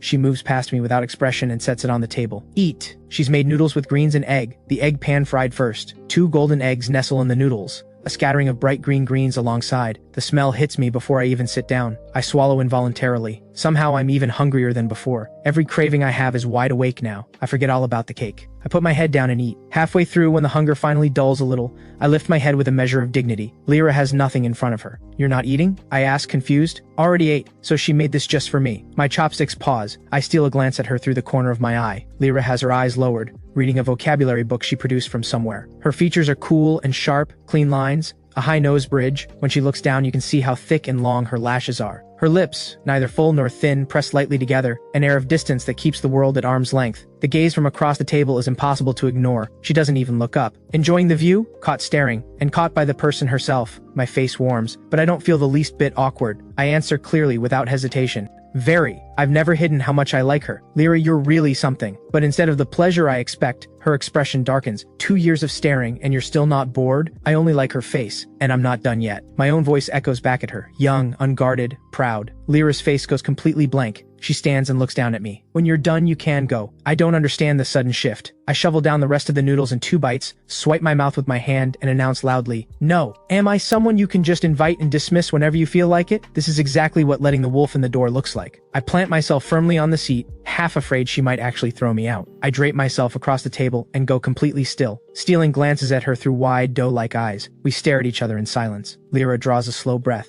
expression blank. Go wash the bowl. She's not kicking me out. I'm quietly thrilled. On the outside, I drag my feet. Fine. The kitchen is really just a partition corner of the room. I put the clean bowl away and come back out. She's gone. A sliver of light shows under the door to the next room. I push it open and step inside. Lyra is sitting at a small desk, head bowed over a test paper she's only halfway through. I walk over quietly and lean against the desk in front of her, loose and casual, and wave a hand in her face. Do you really have to study this hard? Come on, let's go celebrate your birthday. She glances at me, then looks back down. I nudge her leg with mine. I'm talking to you, not going. How is that okay? I came all this way specifically to celebrate your birthday. She sets down her pen, closes the book, and lowers her eyes. There's no cake shop nearby. My face drops, then immediately lights up. That's fine, I'll have someone bring one. I take out my phone to text, and she lightly presses down on my wrist, takes the phone from my hand and sets it on the desk. Don't bother. It's no trouble, I'll pay for the delivery. She looks at my completely serious face. Then quietly she laughs, just once. I know you have money. I watch her tuck the test paper into a book. You're done? A soft, She takes a few steps. She stops when she notices I haven't followed, turns her head slightly. Didn't you want to get a cake? It clicks. I break into a grin and jog over to take her hand. Let's go. Let's go. She turns her head slightly. In the light, a small smile appears at the corner of her mouth. In the end, there's no cake. I'm holding a loaf of bread she picked up from a convenience store. I pout, deflated, and murmur to myself, can wishes made over bread even come true? I would have brought a cake if I'd known, Lyra says quietly. This is fine. How are you supposed to blow out candles? I'm clearly not impressed. It's her birthday, and yet I'm the one who cares about how it's done. She rummages through a drawer and finds a lighter. She tests it, still works. Under For my puzzled gaze, she turns off the lights. The room goes dark all at once. Only a thin wash of moonlight seeps through the window and pools faintly on the floor. I take the lighter from her, dazed. Her calm voice comes through the dark. Adrian, light the candle. Candle? What candle? A warm, dry hand covers mine and guides it. The lighter sparks to life. The small flame lights a corner of the room. Half of her face is caught in the glow, her long lashes casting a shadow beneath. We're impossibly close, breath tangled together. Someone's heartbeat is loud enough to hear. In her eyes, always so still, always so detached, I see my own reflection, clear and sharp. Something wants to surface in this moment. I force it back down. She leans in, and the flame goes out, but she doesn't move back. She's quiet for a moment, hesitant. Adrian, I suddenly burst out loudly. Wait, did you make a wish? You have to make the wish before you blow it out, or it won't come true. I step back quickly and fumble for the light switch in the dark. The light floods back in and wipes out every trace of what had been building between us. Lyra closes her eyes. When she opens them, they're calm again. Forgot. How could you forget something so important? Want some bread? She cuts off my rambling. Sure. The bread isn't big. We each take half. She stares at the crumb at the corner of my mouth for a moment, then looks away. I'll walk you back when you're done. She checks the time on her phone. It is late. Staying longer probably isn't appropriate. My hand pauses on the bread. This time I don't argue. Okay, wait. Something comes back to me. I hurry to the small sofa. She watches me pull a craft paper bag from my canvas backpack. Something shifts in her. She stands up. I hold the craft paper bag out to her with both hands. I look up with a smile that reaches my eyes. Here, your birthday gift. Lyra doesn't reach for it. I rush to explain. It's not store-bought. I made it myself. She knows she should refuse. The way she's turned down all the expensive things I've given her before. But she takes it, just like that Christmas with the first snow falling when she took what I gave her then. Inside is a pair of gloves. Stitches rough and uneven, coming apart in places, barely warm enough to count. I've never given you anything, she says, meaning my birthdays. Good. At least you have some conscience left, you villain. I huff, a little put out, a little flustered, and say it anyway, with all my pride intact. Then just give me something in return someday. Someday. Her grip on the craft paper bag tightens. Her voice comes out a little rough. After a while, Lyra calls a cab and sees me home. She watches me walk away, light on my feet, toward the Villa district, until my figure disappears completely. Only then does she turn and head back, on foot, slow, from the polished Villa district to her worn, narrow alley. The distance between them is long. She can walk it, but the distance between her and me is not the kind that walking can close. Lyra reaches into her pocket and takes out a small glass jar. Inside, a rose blooms in vivid, brilliant color. Preserved with desiccant, the dried flower is perfectly kept. It can last a very long time in the jar. On her 18th birthday, she has a rose unlike any other in the world, one that will never wilt. But flowers are deceptive by nature. She doesn't know if she should let herself love. The 7-day fall break ends. Senior students are swallowed once more by the grinding routine of school, home, and study. The first midterm mock exam is drawing close. The homeroom teacher hammers it in at every opportunity. Once the exam is done, results will be sent directly to every parent. Students who've been coasting suddenly look very nervous. Cursing under their breath, they scramble to catch up. Bad grades they can survive. Public humiliation is another story, especially the wealthy and well-connected parents. For them, reputation comes before everything. Lately, I haven't been having a great time. My adoptive parents have made one of their rare appearances at home to monitor my studying, which means I've actually been sitting through classes and doing my homework like a model student. But last-minute cramming only goes so far. I think of Lyra. She's a top student in every subject. Completely well-rounded. She just took home the gold at the Physics Olympiad. It made quite a name for her. 2 major universities have quietly reached out with offers. I just gave her a gift. I went inside her home. I was there for her birthday, a birthday she won't forget. I'd say things between us are going quite well, almost like a real couple. Either way, she's still my girlfriend. Might as well make use of that. So naturally, I want her to tutor me. It can count as a date, just a more wholesome kind. When the teacher isn't watching, I secretly toss her a note. It says, "Come to the library with me after class." I watch and wait with wide eyes. She doesn't open it until class is almost over. She reads it, folds it back up, doesn't even look my way. The bell rings and I march over. "Why didn't you write back?" "I read it, why would I need to?" I catch her logic. My irritation has nowhere to go. I can't even argue with her. "You're not working this weekend? Mornings are free, afternoons I still work. Half a day is still time enough for lunch. That's already something." With her, it takes very little to make me happy. Maybe she's turned me down so many times that even the smallest yes is enough. Great, see you tomorrow.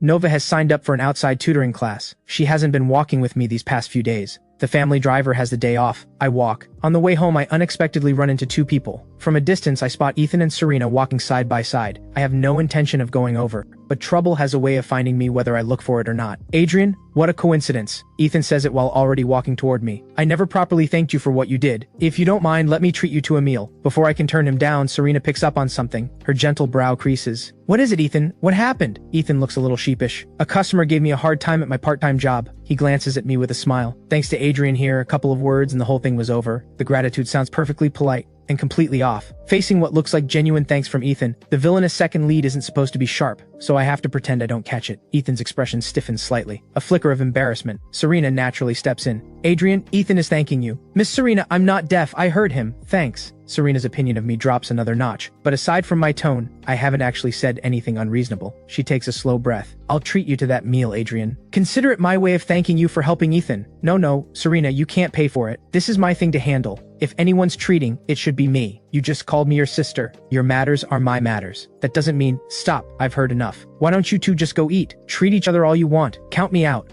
Without even asking if I want to join. There's no way I'm eating with either of you. I point at them one by one, smiling without an ounce of warmth. Serena, we're not close. Ethan, we have history. Scrape the three of us around one table and nobody's going to enjoy a single bite. Goodbye. Don't bother walking me out. With that, I straighten my back and walk right past them. The two of them just stare at each other. I've walked a good distance and I'm still fuming. Those two were flirting right in front of my face. So I was just a prop in their little game? Like anyone doesn't already know how close they are. Lyra's genius aura followed her everywhere, and everyone around her got to bask in the glow. After a few tutoring sessions, I finally scored 614th place in the first mock exam. With over 10,000 students in the joint high school exam cracking the top 2,000, that's no small feat. That's a genuinely great result. At the very top of the rankings, Lyra's name sits firmly in first place. Perfect score in science, perfect score in math, 148 in English. Only her Chinese score pulls her back a little, but even that would be an incredible score for any normal student. So this is what the protagonist's halo looks like. I'm completely stunned. I knew she was brilliant, but not like this. Is this even a score a normal human being can get? And what about Ethan? I scan further down the list. I find his name somewhere past the 300 mark. A total score over 600, still a very strong result. My ranking shoots up so fast that my whole crew starts hollering about throwing me a celebration dinner. The moment I hear it's at South Bank Restaurant, I shut it down immediately. Somewhere else. Why? Didn't you have your birthday there last time? The food there is pretty good too, Nova asks, genuinely confused. That's exactly why I'm still shaken. Something about that place just feels cursed to me. But if I actually said that, Nova would think I'd lost my mind. Going to the same spot every time is boring. Let's go to Club Darkstar. Not many people go there. In the end, we all head to Club Darkstar. There's a different girl at the front desk. Not as pretty as Lyra, not as tall, not the same figure either. As luck would have it, the moment we walk in, we run into the female manager of Club Darkstar, who's in the middle of giving instructions to the staff. I walk in without a second thought. Then something catches my ear. I stop dead in my tracks. What did you just say? Someone's been giving Lyra trouble? What does that mean? My face goes tight. I ignore everyone trying to pull me back. I walk straight to the curb and flag down a cab. At some point it starts to drizzle. Raindrops hit the window and slide away. I watch the scenery blur past outside, and slowly the storm inside me begins to settle. The manager's words keep echoing in my head. That Miss Celeste, she comes in all the time. She shows up with her crowd and picks fights on purpose every single time, specifically demands that Lyra be the one to serve their drinks and fruit platters. That's not even Lyra's job. But because she says so, Lyra just has to do it? The manager looks pained. Miss Celeste made it very clear. If Lyra dares to refuse, she'd better watch her back on the way home. A pack of rich kids cornering someone in the street. They're capable of anything. Better to play it smart, serve the drinks, take a few snide remarks, and walk away. She had wanted to tell Lyra to hold on a little longer, but Lyra was the one who brought up quitting. No matter how reckless Celeste may be, she doesn't just target people for no reason. Lyra got caught in the crossfire because of me.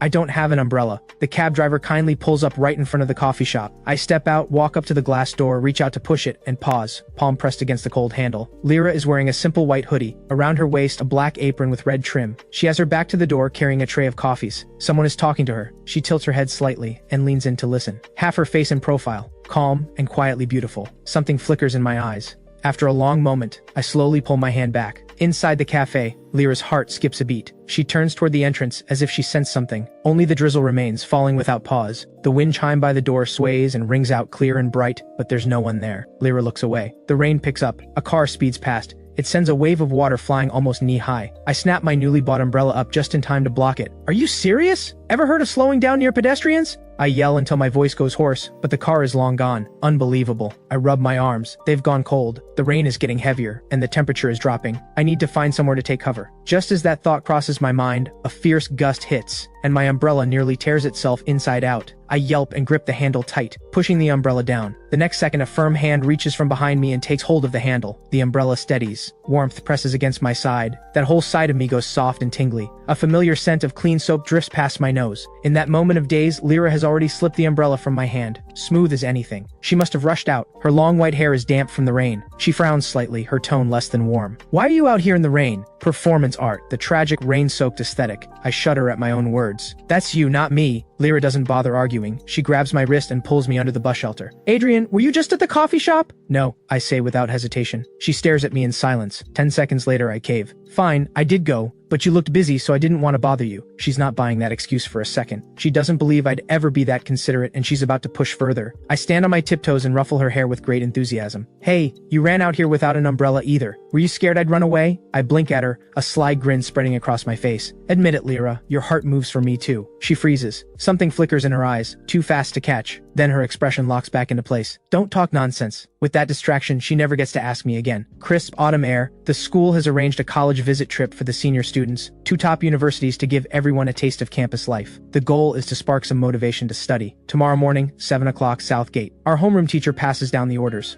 I drag myself out of bed early. By the time I wash up in a daze, it's already past 6:40. No time for breakfast. I have the driver take me straight to school. I arrive at the school gate, just barely catching the last wave of students boarding the bus. I climb on after them. Almost every seat is taken. I spot Nova right away. She's waving at me. Then I notice Lyra sitting in the back row by the window. The seat next to her is empty. I like her too much to let that slide. I ditch Nova without a second thought and head for the back. She had already spotted me the moment I jogged onto the bus. She watches from the corner of her eye as I get closer and closer. Then, like a breeze sweeping past, I drop into the seat beside her. Lyra, did you save this seat for me on purpose? No, she says, completely unfazed. It was just empty. The girl in front can't help turning around. Didn't you just say this seat was taken? Lyra has absolutely nothing to say. No way. Lyra, you actually said that? There's nothing more mortifying than getting caught in a lie with witnesses. For someone like her, this is devastating. One moment of vulnerability, and she'll shut herself off for a lifetime. Okay, maybe not quite that dramatic, but for the next 2 hours on that bus, no matter how much I tease her, pout at her, or throw little tantrums at her, she doesn't say a single word. I talk myself dry, crack open a bottle of water and take a sip. I scan the bus, no sign of Ethan.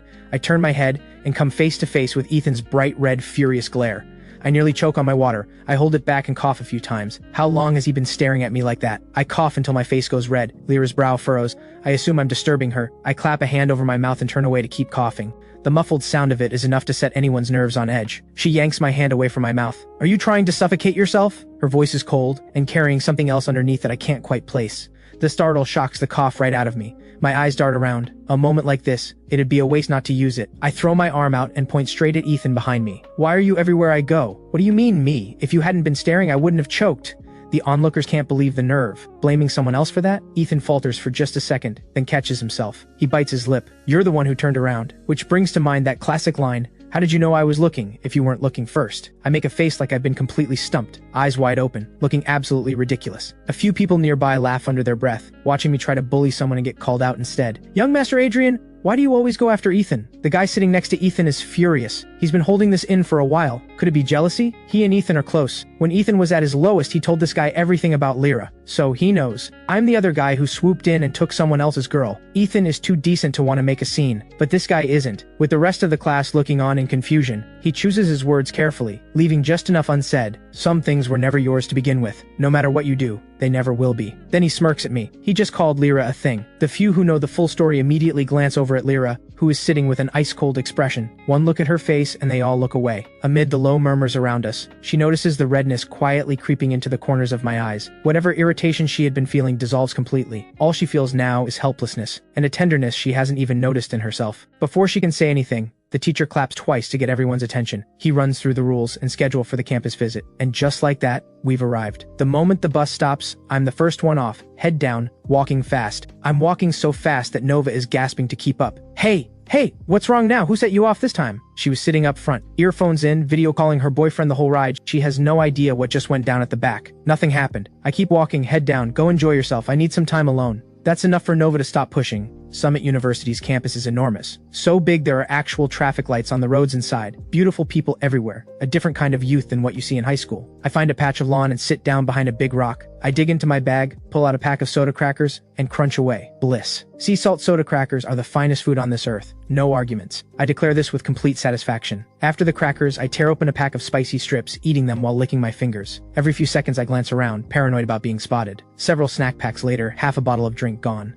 Stuffed, I lie back on the yellowing grass and zone out. I chose this spot on purpose, tucked behind a decorative rock, completely hidden, no one to bother me. I stayed up late last night and woke up early this morning. Before I know it, lying here, I'm asleep. I wake up to my phone ringing. I fumble it open in a daze and see over a dozen missed calls, some from Nova and several from Lyra. I snap awake instantly and shoot upright. Too fast. Everything spins. I wait for it to pass and the shock starts to clear. I stare at the number again and again. Can't believe it, it's really her. She reached out to me, on her own. My mind goes completely blank. When I come back to myself, my thumb hovers over her number. Then I swipe and call. She picks up immediately. Adrian, where did you disappear to? I've been calling forever. I was worried sick. I thought you got kidnapped or something. Send me your location. I'm coming to find you right now. Don't move. A few seconds pass. Say something. Did you give me a chance to? I sigh, completely drained. I had to wait for you to finish, Nova. I was worried about you, and now you're giving me attitude? Nova is completely unbothered. You're right, you're the best, Nova. I asked why she called. She says it's almost noon and she wanted to grab lunch together. She kept calling and getting no answer. She almost went to find a teacher. My head starts to throb. Please don't. Have mercy. I'll check in with you wherever I go, okay? This isn't a primary school field trip. I don't need a teacher filing a missing person report and blasting my name over a loudspeaker. Just picturing it makes me want to curl up and disappear. You didn't tell a teacher, right? Silence. A bad feeling creeps in. Did you actually go to a teacher?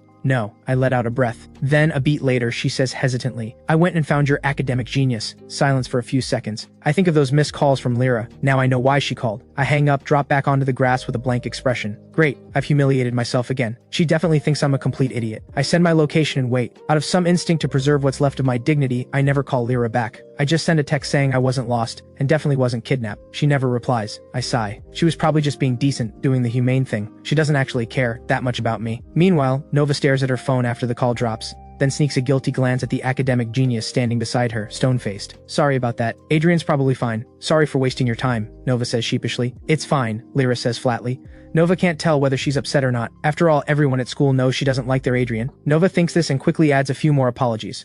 Somehow, Nova feels like Lyra's expression has gone even colder. And there's something else too. Something vague and unreadable, like confusion. The same look she had when she saw that Adrian called back. I have no idea any of this happened. When I called Nova back, Lyra was right there, and I'd been agonizing over whether to call Lyra back. Call, and risk her mocking me. Don't call, and that's completely out of character for how I've been chasing her. I'm still going back and forth when Nova shows up. Why are you lying on the ground? Aren't you cold? My sprawled out pose leaves her speechless. Get up, let's go eat. I let her motion guide me. She pulls me up and I immediately collapse against her like I have no bones. She stumbles under my weight. I genuinely cannot with you. Don't get too attached to me, I say with great gravity. I'm a legend. Nova rolls her eyes. For the sake of a certain legendary student's taste buds, we're going to the cafeteria. The university cafeteria has an enormous variety. Regional specialties and street food from all over the country. There are 3 canteens in total. We go to the nearest one and get Maurice. The taste is average, but the portions are generous and the place is spotlessly clean. The lunch crowd is in full force. After hunting around, we finally find 2 free seats in the corner, a table for 4, 2 seats already taken. When I see who's sitting there, I want to scream at the sky. Of all the luck, how is this even possible? It's Lyra and Ethan. I'm in no mood to perform right now. I'm just about to look for another table when Nova spots them too. Oh no, there's no escaping this. I have to keep up the act. By the time Nova turns to check on me with a worried look, my expression is already in place. Eyes blazing, face like I'm about to commit a crime. Don't get worked up, Nova says quickly. It's just sharing a table. It's really not a big deal. Hey, slow down, wait for me. Like I'm going to listen. My head is already spinning trying to figure out what to do with this sudden surge of anger. What am I even going to say when I get there? Scream at Ethan? Blame Lyra? I've run through it all so many times I'm annoying myself. I reach the table and slam my tray down. It lands with a satisfying crash. Ethan flinches exactly as expected. Then Lyra frowns, ready to defend him, but the way Lyra looks at me, lost, uncertain, stops me cold. Every line I'd prepared gets stuck in my throat. We stare at each other, both frozen. Something strange settles between us, like a world of its own. Ethan feels it too. He cuts in quickly. Adrian, are you here for lunch? There's still room, come sit. His gentle, considerate words break whatever that was. Something shifts behind my eyes. I look at Ethan, brow furrowed. I'm not blind. I can see the empty seat. Ethan's expression turns awkward. Nova tugs at my sleeve, making frantic faces at me, signaling me not to act like this in front of Lyra. Nobody likes arrogant and unreasonable. Reluctantly, I sit. Lyra slowly pulls her gaze from my face. She doesn't seem to realize that she's the one who caused all of this. The meal is painfully awkward. I take every opportunity to throw a jab at Ethan. Even someone with thick skin couldn't take it, let alone someone as proud as him. Ethan mutters some excuse about having somewhere to be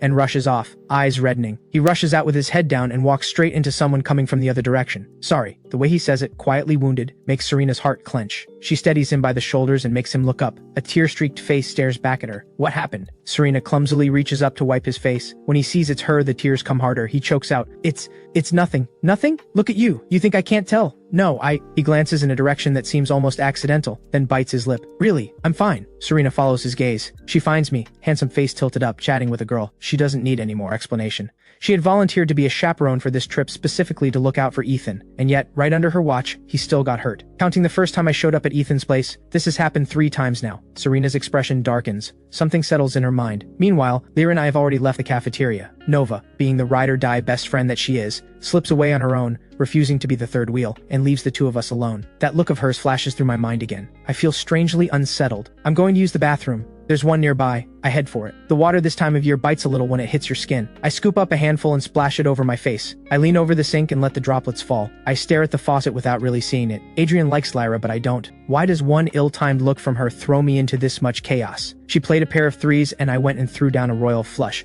That makes no sense. I think it through, straighten my clothes, and walk back out. I see her tall figure waiting not far away. I pause for just a second, then put on a smile and walk over. I make a small sound. I thought you'd have left by now. Why would I leave? Lyra looks down at me. I make a few noises and go quiet, but Lyra doesn't let it drop. She repeats it. Why would you think I was going to leave? You're always like this with me, I say, my voice barely a whisper, and I can't quite hide the hurt underneath it. Always impatient with me. You don't like me. You don't treat me like your boyfriend. Well, at least he knows it. Lyra thinks of those missed calls. The fact that he called Nova back first, then that dismissive text. A sourceless anger rises in her chest. Under the full weight of my gaze, she suddenly turns cold. You're the same. What? My eyes cloud with confusion. Same how? And just like that, Lyra goes quiet. She is a human lockbox. Would it kill her to say a few more words? I roll my eyes internally so hard. She was just looking at me all lost and confused, and now the cold wall is back up. I guess I've gotten too used to the rare moments she's nice. I pretend like something just occurred to me and say in an accusing tone, why were you with Ethan again? I've told you, I don't like seeing you with him. I'm your boyfriend. Keep your distance from other guys. I wear the look of someone who owns the world. Now you remember that, Lyra says out of nowhere. I didn't catch it. What? Lyra glances at me then looks away. Nothing. I had something to discuss with him. What kind of something? I press immediately. Lyra is quiet for a moment. Then her eyes drift back to my face. She takes her time studying my tight, anxious expression before she finally speaks. He asked which university I'm planning to apply to. Why would he ask that? Anyone with half a brain can figure it out. Ethan wants to apply to the same school as Lyra.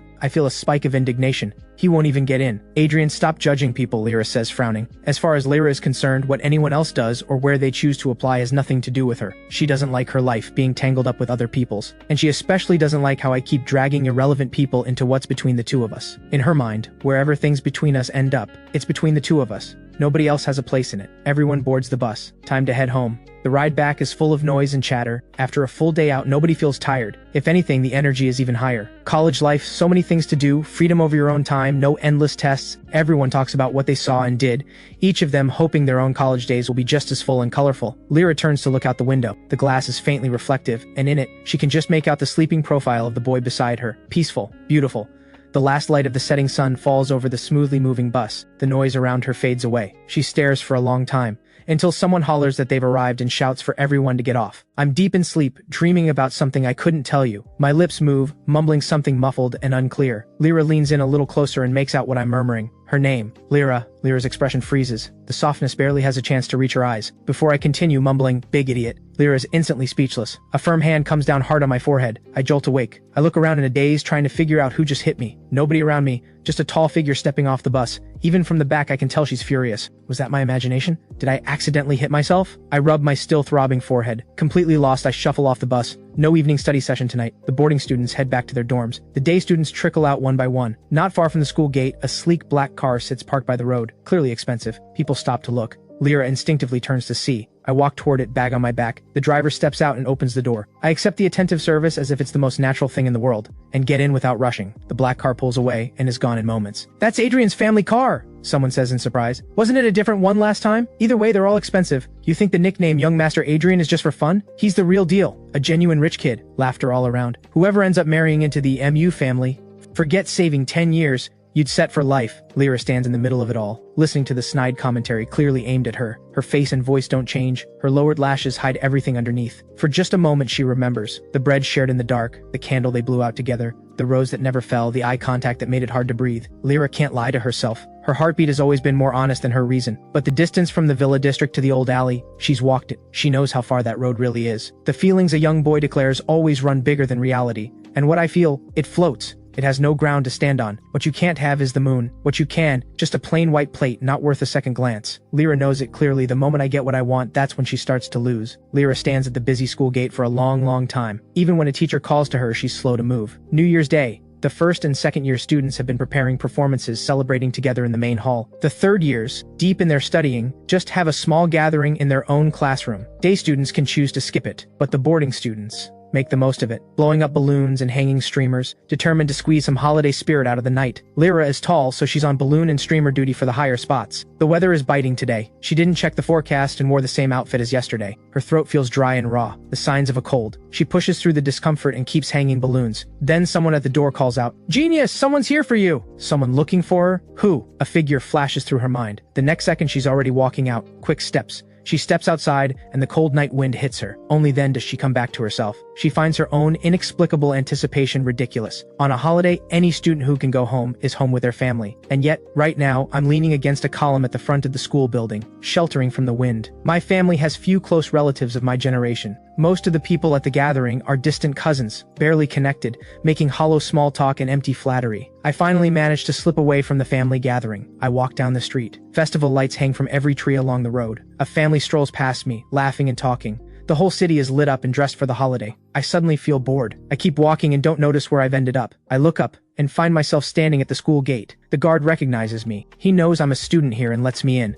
Standing under the school building, I regret it immediately. I'm just about to turn and leave when some classmates coming back from the school shop spot me. They ask curiously why I'm back. "Looking for someone," I blurt out. A look of dawning realization crosses their face. "Ah, the academic genius, I'll go get her for you." They're so enthusiastic, there's no way to stop them. I wait, and sure enough, Lyra comes down. She really is young, fearless against the cold, dressed in almost nothing on a night like this. I mutter this to myself, bury my face deeper into my puffy coat, and jog over. Lyra sees a round, bundled-up figure running toward her from a distance, and she can hear it calling her name. "Lyra." She makes out the red, cold, flushed face. Lyra freezes. "Adrian, what are you doing here?" The words barely leave her mouth when something crashes into her arms without warning. Lyra's pupils contract. Her heart slams once. Hard. So cold, so cold. I burrow into her arms, complaining like it's her fault. "How are you not freezing in that? I'm wearing this much and I'm still cold." I keep burrowing deeper into her. I have no idea what laundry detergent Lyra uses, but it smells incredible. Better than any perfume. I want to get the same one. I make a mental note to ask her later. The warm bundle that launched itself into her arms, the heat of it slowly thaws the cold right through her. Lyra raises her hands to push me away, and they freeze mid-air. After a long pause, she lowers them to her sides in resignation. Not bad. She didn't push me away. My eyes dart around with glee. My big bright eyes crinkle into a smile. "That means you're pretty amazing, you know." Lyra's fingers stiffen at her sides. "What are you talking about?" "I'm not talking nonsense." "Lyra, are you blushing?" Getting more outrageous by the second, Lyra moves to push me away. "No way." I'm absolutely fascinated. I stand on my tiptoes and reach up to touch her face. Lyra doesn't move away in time. I get her squarely. The warmth of fingertips against her cheek. Lyra's breath catches. She can't move.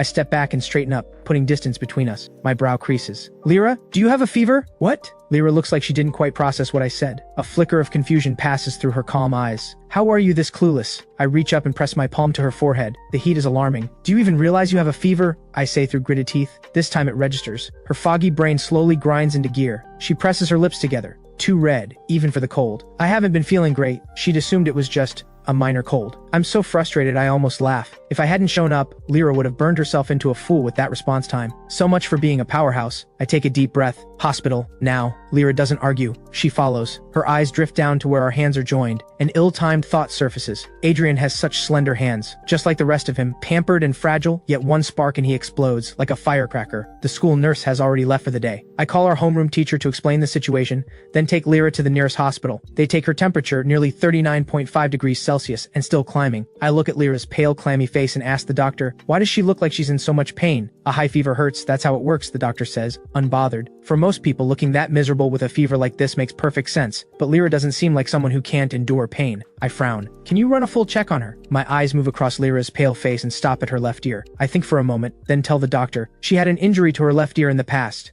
It left her with hearing loss on that side. I'm worried the fever might affect it. The doctor's expression turns serious. That changes things. Lyra lies on the examination bed, dazed from the fever, and lets them run the tests. I head to the payment desk. Fortunately, the results come back fine. Lyra has a strong constitution. Years have passed since the accident with her left ear. The fever has caused some minor inflammation, but nothing serious. The drip needs someone to keep watch. I look at her lying there alone on that hospital bed and sigh. Well, it's not like I can help being kind-hearted. I sit by the bed, chin in hand, watching her. This big idiot, always cold, always sharp-tongued. Lying there in silence like this, she's so much easier to like. Delicate brows, long lashes, a high nose. The discomfort of being sick draws a crease between her brows. Her lips, just the right fullness, are pressed tightly together. The longer I stare, the more restless I feel inside. I reach out and pinch her cheek without thinking twice. The texture is perfect. I don't quite control the pressure. The spot I pinched flushes red against her cool, composed face, and the effect is oddly hilarious. Half asleep Lyra seems to feel it. Her lashes flutter. I immediately rub the spot guiltily. Outside the window, fireworks bloom, lighting up 1,000 homes. The brilliant burst of light fades into nothing, just a flash, and then gone. Lyra's fever hit without warning. The doctor recommends 2 more days of drip treatment in the hospital. I take it upon myself to call the school and arrange 2 days of sick leave on her behalf. The moment school administration hears that their star student is sick, they promptly dispatch a teacher to visit and check in, and thoughtfully bring along her books and test papers. Serena doesn't teach a core subject, so she has more free time. She's the one chosen to make the visit. In the hospital room, Serena sets down an elegant fruit basket and a canvas tote. She asks the polite questions. How are you feeling? Any better? Lyra says she's much better. Serena nods. Neither of them speaks after that. The silence turns awkward. I don't have much warmth for the person who's going to drive my family into ruin. I make an excuse about going to get food and slip out. Lyra doesn't miss the way this new teacher is sizing her up. She asks coolly, "Is there something else, Miss Serena?" Serena glances at the chair I just vacated and smiles. Are the two of you dating? Lyra's brow furrows. Her pale face turns colder. Are you asking that as a teacher? Not exactly, Serena says with a smile. No need to be so guarded. I'm not that much older than you. Under Lyra's unabashedly evaluating stare, Serena abandons any attempt at a gentle approach and gets straight to the point. You must be aware of how Ethan feels about you. I want to know how you feel about it, Lyra says simply. Ethan and I aren't close. Serena's expression cools. Understood. She stands and smooths her clothes. Take care of yourself. Lyra watches her leave, then pulls her gaze back without a trace of feeling. She turns toward the window. He's been gone 40 minutes, just to get food. Out in the corridor, Serena has barely left the building when she runs into me. I'm genuinely carrying food, bags piled up in my arms. Serena walks over. Shouldn't you be in school? I have to look after my girlfriend, I say, proud with just a hint of challenge. Serena smiles. You seem to have a lot of hostility toward me. Not at all, I say, very deliberately. Miss Serena, every ounce of displeasure is written all over my face. Serena suddenly feels like toying with me a little. Lyra mentioned she wants to go back to school. I wonder what's drawing her there. Serena says, all wide-eyed innocence. Any idea what it could be? What is wrong with this person? Serena seems completely uninterested in my reaction. She asks and walks away, leaving me standing in the wind, completely lost. By the time I get back to the room, it's been half an hour. Lyra is sitting up in bed reading, calm and aloof as always. Something flares in my chest. I yank the book out of her hands. She looks up in confusion. Eat, I say sharply. Lyra presses her lips together and says nothing. 2 days later, Lyra is well enough to go back to school. That very night, I receive a bank transfer. The note reads, medical expenses and miscellaneous costs. It's from Lyra. Playing the role I'm supposed to play, I should refuse. I should want Lyra eating my food, using my things, letting me take care of her. But I think it over and accept it anyway. I hadn't done the math, but it's clear at a glance. What Lyra sent is more than what I covered. Probably everything she earned at the coffee shop over the past month. Gone. 2 days after the fever, I'm only now noticing the shift in Lyra's attitude toward me. Not the unpredictable, hot and cold kind she used to run on. This is a visible, undeniable softening. Anyone can see it. I think to myself, why is Lyra being so cooperative? Has the sun started rising in the west? The moment school ends, I try to quietly slip away, and Lyra blocks the classroom doorway once again. You're not leaving until we go over your mistakes. I stare at her with a face that screams protest but dares not voice it. Under her utterly expressionless resolve, I have no choice but to give in. I swear, if it weren't for the role I have to play, I would hold my head high and walk straight past her. But I'm just a small, pitiful, wicked supporting character. So I sit down and do battle with math problems as instructed. One major problem, wrong, again and again. Even I'm getting annoyed at myself. Yet Lyra walks me through it time after time without a trace of impatience. I watch her profile as she genuinely tries to teach me, and something tangled stirs inside. Lyra turns and asks if I understood. I collect myself, blink a few times, and say with full conviction, got it. Lyra raises an eyebrow. Explain it back to me. I stammer, I don't think that's really necessary. Lyra stares at me without expression. I surrender. Okay, there might be a tiny bit I didn't fully get. My thumb and index finger hover almost touching, working hard to show just how small the gap is. Lyra's lips press into a line. You weren't listening at all, were you? I act like I don't notice she's annoyed. Then just explain it again, I say lazily. Lyra sets her pen down on the desk. Not hard, not soft, just deliberate. I wait. She doesn't speak. I look up in confusion and see that at some point Lyra's face has gone cold. What's wrong? I ask quietly. Lyra says my name. Adrian, I don't like long-distance relationships. I go still. Something about this feels different. I'm not oblivious. I understand exactly what she means. And understanding it is exactly why my heart starts racing. Honestly, from the moment she insisted on tutoring me, I'd already sensed something was shifting. She says it and then just watches me. I put on a face of sudden understanding. Oh, I see. You want us to get into the same university, right? Lyra says nothing. She just looks at me. The weight in my chest gets heavier. My face doesn't show a thing. I sigh. Your scores are amazing. There's no way I'll get into the same school as you. There's still time. I can help you study. I shake my head. I don't want to. I still want to have fun. I see her expression drop and quickly add, being at different schools is fine too. I can apply to the same city as you. Distance isn't the issue. I look at her with puppy eyes. Lyra holds my gaze for a few silent seconds, then turns and walks away. I sit alone in the middle of the classroom watching her walk away, until she's gone. Only then do I let myself blink, slowly, against the sting. After what can only be called a falling out, I expected that with a personality like hers. She'd go back to ignoring me the way she used to. What surprises me is, she acts like it never happened. The very next day in class, she's back to cornering me over problems, with the same determination as if she's going to single-handedly turn me into an academic genius. Study days always drag, but even so, winter break creeps up before you notice it. Since getting together with Lyra, I'd cut back on hanging out with my usual crowd. Lately, I've been saying yes to everything again. Club Dark Star, the White Pavilion, South Bank, wherever anyone suggests, I'm there. I kept trying to bring Lyra along. She came once. While I stepped out of the private room, some rich kid took the chance to mock her, said she had a pretty face and used it to climb higher. After that, no matter how many times I suggest she come out with me, Lyra never agrees. The pride of youth runs higher than at any other point in life.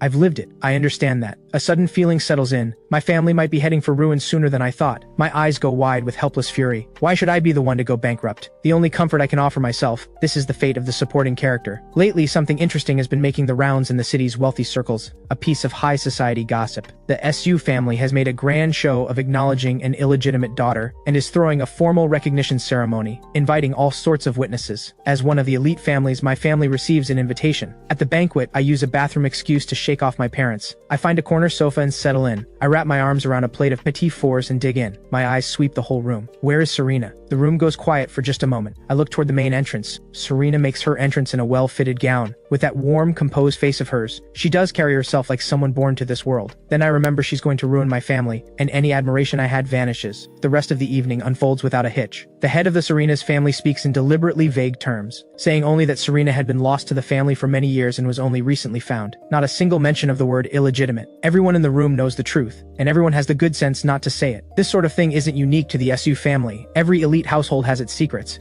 The only difference is whether it surfaces or not. Exposing it would ruin the evening. That the head of the SU family has chosen this moment to bring Serena back means she's being positioned for something important. Everyone here is in business. Future dealings are inevitable, so they all send their younger family members forward to introduce themselves. I stay in my corner, watching Serena handle each new arrival with effortless composure. And somehow my mind drifts to Lyra. If she builds her own empire someday, will she navigate the games of business the way Serena does? Smooth, practiced, relentless? I try to picture Lyra's cold face wearing a polished, hollow smile, and I shudder. I can't even do it. That image is terrifying. I've had enough. I put down my empty plate and step outside for some air. Behind the banquet hall is a garden. This time of year, only the camellias are in bloom, blazing like fire against the deep green branches. I'm not dressed for the cold, so I stay inside, standing in the enclosed corridor, watching through the glass. Unhurried footsteps approach from behind. I turn. Of all people, it's Serena, the star of tonight's event, despite how busy she should be. Serena had spotted me the moment she walked in, curled up on a sofa, going through that plate of cakes. She's been keeping an eye on me from the corner of her vision all night. The moment she saw me put down the plate and head out, she followed on instinct. Young Master Adrian, we meet again. I give a vague sound of acknowledgement and turn back to the flowers. Serena raises an eyebrow. You don't seem surprised by who I am. I roll my eyes. Whose daughter you are has nothing to do with me. It's not like you're mine. Serena takes a slow, deep breath after that remark. Her fingers nearly crush the wine glass.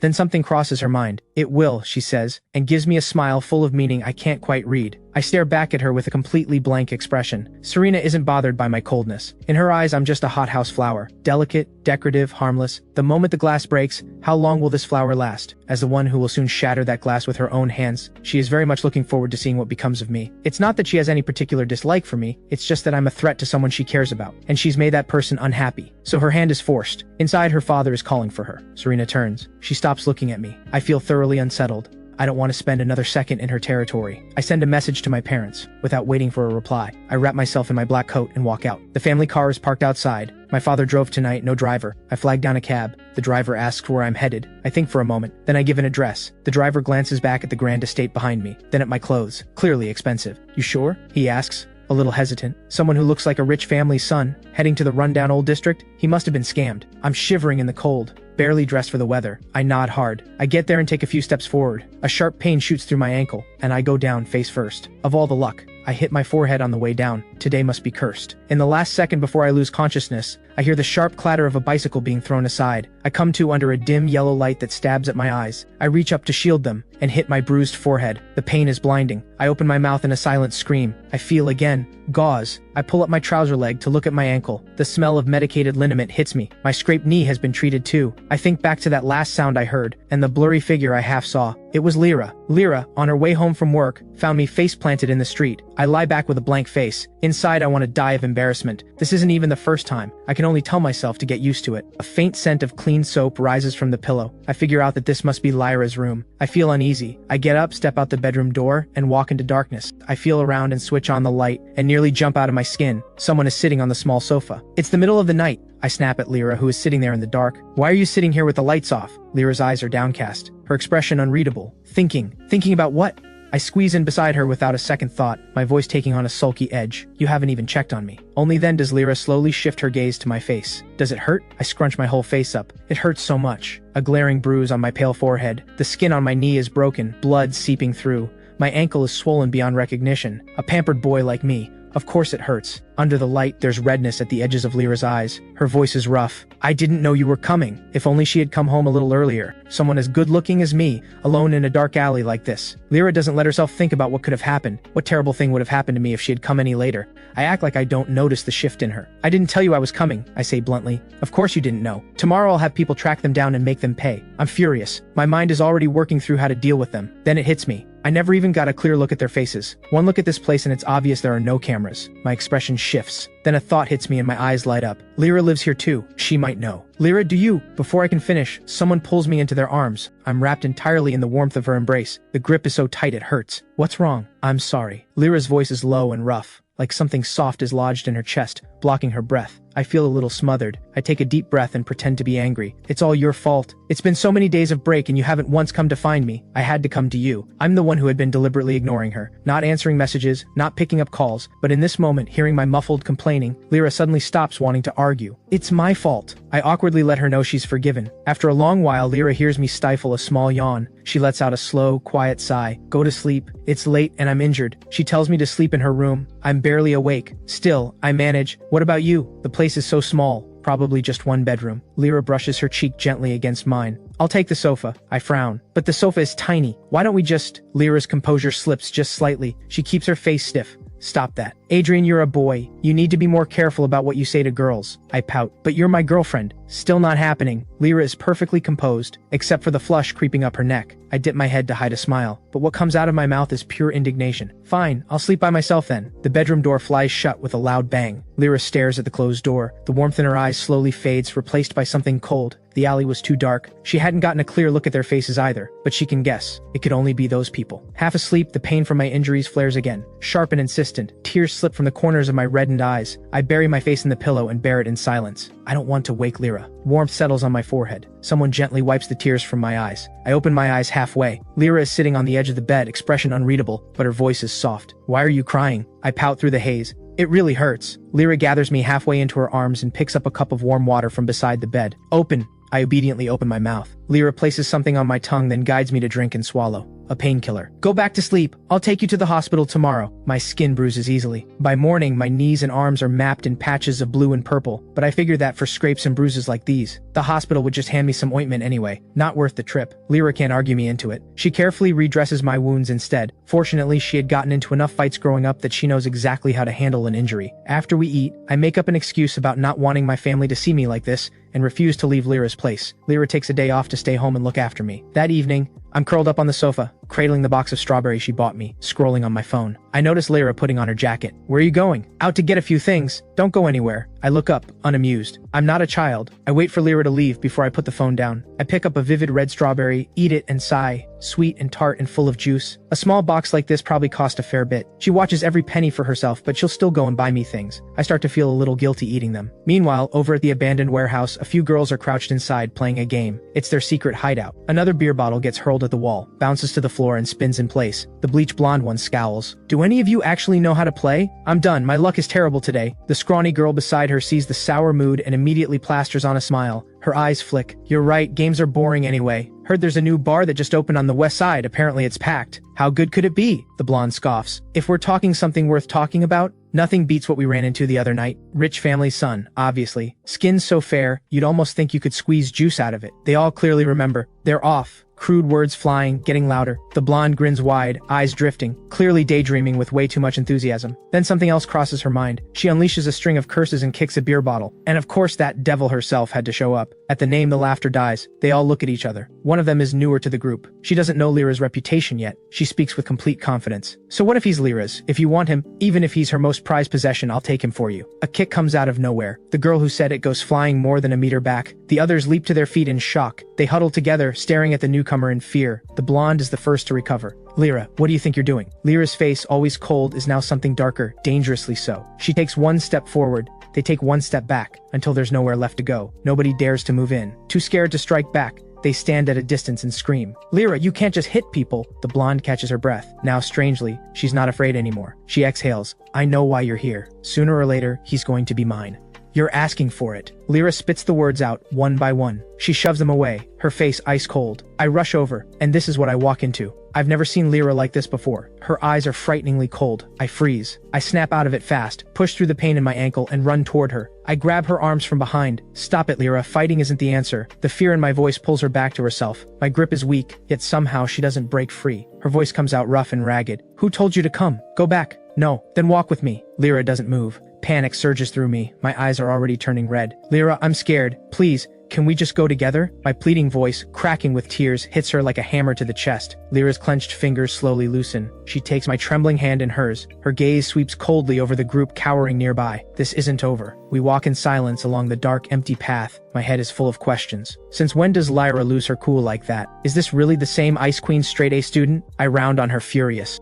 You said you were going out to buy something. Buy what? A fight? I'm genuinely angry. My face is flushed red, and I probably look ridiculous. Sharp features burning with indignation. Lyra says nothing. She has no comeback, so she goes quiet, and somehow that silence makes me even angrier. I yank my hand out of hers and storm ahead. Lyra snaps out of it, catches up in 2 strides, and takes my hand again. Adrian. I pull away again. She's going to hear it from me tonight. Fighting is dangerous. Today I got there in time. But what about next time? The thought trails off in my throat. Something deflates inside me. My resistance fades. You did this for me. I should be thanking you. A flash of disappointment crosses my eyes, and Lyra feels it like a stone dropping in her chest. A sudden, awful fear of losing something grips her. Lyra tightens her grip without thinking, pulling me close until we're pressed together. I'm sorry. Lyra's voice is low and rough, at a loss. I look up at her and ask, what are you apologizing for? What did you do wrong? Confusion flickers in Lyra's eyes. All she did was teach a lesson to the people who were bullying me. She doesn't know what she did wrong, but if she upset me, then she must have done something wrong. So she apologizes. She just hopes I'll stop being angry with her. I close my eyes and push down every thought that shouldn't be there. After she apologizes, Lyra just breathes and waits for my verdict. That face of hers, always cool, always distant, shows something rare. Anxiety. I squeeze out 2 dramatic tears. They were bullying me, and you didn't even bring me along to get them back? Something that satisfying, and you sneak off to do it alone? Now look, after all that, there's nothing left for me to do. So that's it. A faint, quiet disappointment passes through Lyra. Even she isn't sure where it comes from. She tucks a loose strand of hair behind my ear. Her voice is soft. My bad. I turn my face away. Lyra can't read my expression. Her hand freezes mid-air until she hears me whine, and she finally exhales. Lyra, my foot really hurts. Carry me? A spoiled young master who has never known hardship, doing whatever he pleases, always looking for someone to push around. Exactly the type of person Lyra has always had the least patience for. And yet, one sentence from me, and she bends down willingly. Late December brings a heavy snowfall, blanketing the entire city in white. The night before, I was still lounging comfortably in that big mansion. Now, without warning, bank officials have shown up and thrown me out. The group has collapsed. Adrian's father has fled the country with the money. Adrian's mother has taken her own life. The mansion and the company are both seized. Even the bank cards in my wallet are frozen. The golden boy, fallen from the sky to the gutter overnight, and half the world is waiting to watch me squirm. More than a few people I've wronged are already circling. Some friends reach out, genuinely worried, but despite everyone looking, no one can find me. Overnight, it's as if I never existed at all. Far from the city, at a quiet little inn, I sleep until well past noon. Same as always. I take my time washing up, then shuffle over to the inn's small dining room for something to eat. The inn is run by an elderly couple. Lunch is simple. 4 dishes, a soup, and a few sliced salted duck eggs. Savory and satisfying. Besides me, there are 4 other guests, 2 art students who came to sketch, and 2 girls on a trip. We all eat together around the same table. I finish eating and head straight back to my room, keeping to myself, not giving any of them a chance to talk to me. The curtains are open, but the room is dim. Since arriving at the inn, my phone has been off the whole time. I drop onto the bed. I turn the TV on, not to watch, just to have some noise. I let out a long, miserable sigh. There's barely anything left in my account, Have I really fallen this far? Should have saved more. All I have now is just over 1,000 yuan to my name. And I have to stay here for 6 years. I sit with that thought for a moment. Lyra can't find me here, right? But what would she even want with me? A bitter smile crosses my face. Naturally, I think. Because she likes me. But 6 years is a long time. Long enough for her to realize someone else is the real thing. I don't let myself look sad. I just turn my phone on. The moment it powers up, a flood of messages and missed calls, most of them from one person, Lyra. I stare at the screen. A few seconds of silence that somehow feels suffocating. A knock at the door pulls me back. I open it. It's the two girls staying downstairs. The round-faced one grins at me. Hey little guy, wanna ring in the new year with us tonight? Her name is Susu. The girl beside her is Min, her childhood best friend. Both of them grew up without parents, raised together in an orphanage. Every Lunar New Year, instead of going home to family they don't have, they travel somewhere together. Min is soft-spoken. She gives me a quiet smile. I don't say no. I follow them downstairs. I'd almost forgotten. It's New Year's Eve. The two art guys aren't going home either. The 5 of us head to a nearby convenience store and load up on snacks and drinks. We also grab a whole armful of fireworks, all kinds. When it's time to pay, I can barely hide the pain on my face. Since when did fireworks get this expensive? 10 yuan for a handful of sparklers? When they find out I just turned 18 and I'm still in high school, the 420-somethings immediately go soft on me. They all insist the kid just tags along and doesn't pay. I have zero shame about this. I turn on the charm. All sweetness, thank you, thank you, thank you. The sudden personality switch leaves all 4 of them blinking. The innkeepers make dumplings. We all sit around together, dumplings, a bit of drinking, and dusk slowly settles in. I hug my bag of fireworks and head out to the courtyard, perfectly content. I've changed into a long black puffer coat for the occasion. Hat on, bundled up entirely, just my face showing, pale and bare against the dark coat. Lanterns flicker on in the courtyard. A sparkler lights up in my hand, all colors blooming in my eyes. Out of nowhere, I think of Lyra. What's she doing tonight, all alone? Probably no dumplings for her. Same as any other night most likely. A quick meal, then back to that old desk with a stack of practice papers. Surely she's not working a shift tonight. Even she can't be that indifferent to the holiday. Susu calls out to me. She wants me to light the big fireworks, the kind that shoots up and bursts open in the sky. I go over, thrilled. The first one's a dud. The second one rockets up. With a deep boom, the firework bursts open in the air. Pop, pop, pop, blossoming into a burst of light. It lights up the sky and the glow falls on every face below, all of them smiling, except for the tall, slender figure standing quietly not far away. She has sharp, delicate features, cold and composed, but something is churning behind her eyes. Her lips are pressed tight. She moves slowly, like a weary traveler who has finally found her way home. The laughter around me fades. Firework after firework blooms above, trailing golden light, dissolving into the sky behind her. My smile goes completely still. A storm of emotions crashes through me, but the most overwhelming feeling of all is bafflement. How on earth did Lyra find me here? I have no answer, but there's no time to figure it out. My heart pounds. With every step she takes toward me, guilt and panic rise in my chest. I want to run, but my feet are rooted to the ground. What do? I try to hold myself together. There's still a frozen smile on my face, but my eyes give me away completely. It must look ridiculous. Only when she's close enough do I see the red veins in her eyes, the kind that only comes from going too long without sleep. Lyra stops. Her throat moves. She opens her mouth, like she wants to say something, then swallows it back. Her hand trembles slightly at her side, but slowly, carefully, she reaches out and touches my face. Her fingers are cool, but they're real. Undeniably real. Under the burst of fireworks, Lyra pulls me hard into her arms. She bows her head, pressing her chin into the curve of my neck. I can feel her breath, fast and unsteady. It's hot against my skin, and I instinctively flinch, but she holds on tight. A few seconds pass, her voice comes out hoarse. Why didn't you pick up? Not an accusation, just a genuine question. I manage a flat reply. I didn't see it. I called so many times, she says. So many messages. You never responded. I'm still scrambling for an excuse. When Lyra says quietly and bitterly, Adrian, have you been lying to me this whole time? My eyes widen slightly. My lashes tremble. You don't actually like me that much, do you? So when everything fell apart at home, you said nothing.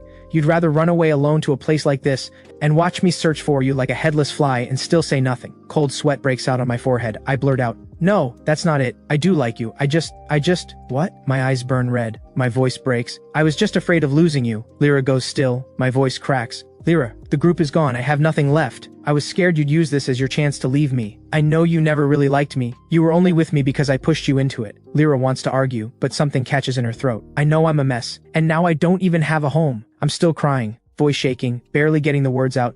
Lyra, please don't leave me. I cry like the world is ending, but somewhere inside I'm bracing for her to say no. And then close to my ear comes Lyra's voice, low, full of feeling. Okay, I'm too busy crying to say anything, but Lyra thinks this is all just insecurity. Her heart aches even more for me. She presses a gentle kiss to my forehead. Adrian, don't worry, I'm not leaving you. Lyra's arrival is a surprise, but she's welcomed warmly. I'm pretty sure it's the face. Everyone drops the fireworks and crowds around her, prying into what's going on between us. Susu lets out a gasp. Wait, You're 18 too? I thought you were around our age. She catches herself immediately and backtracks. I don't mean you look old, just mature, you know? Susu gives up on explaining. Not like, looks mature. You get what I mean? Lyra gives her a polite smile. Susu promptly shuts up. I hold back a laugh. I know exactly how Susu feels. The first time I saw Lyra, I thought the same thing. She was just different from everyone else around her. It wasn't about how she looked. It was the way she carried herself. Calm, unhurried, utterly self-possessed. A hard and complicated childhood had forced her to grow up far too soon. She never got to be reckless and carefree the way teenagers are supposed to be. Life hit her hard and fast, and she had no choice but to stumble her way through it and grow. There are no spare rooms at the inn. Susu and Min offer to share their room with Lyra for the night. I let out a nearly invisible breath of relief, but I also can't help sighing. What am I supposed to do? I'll just go along with her for now and figure out a reason to make her leave on her own later. Early the next morning, Lyra quietly packs up my things. I trail after her like a scolded child. Lyra sighs and tells me to sit down and wait. We say goodbye to the others.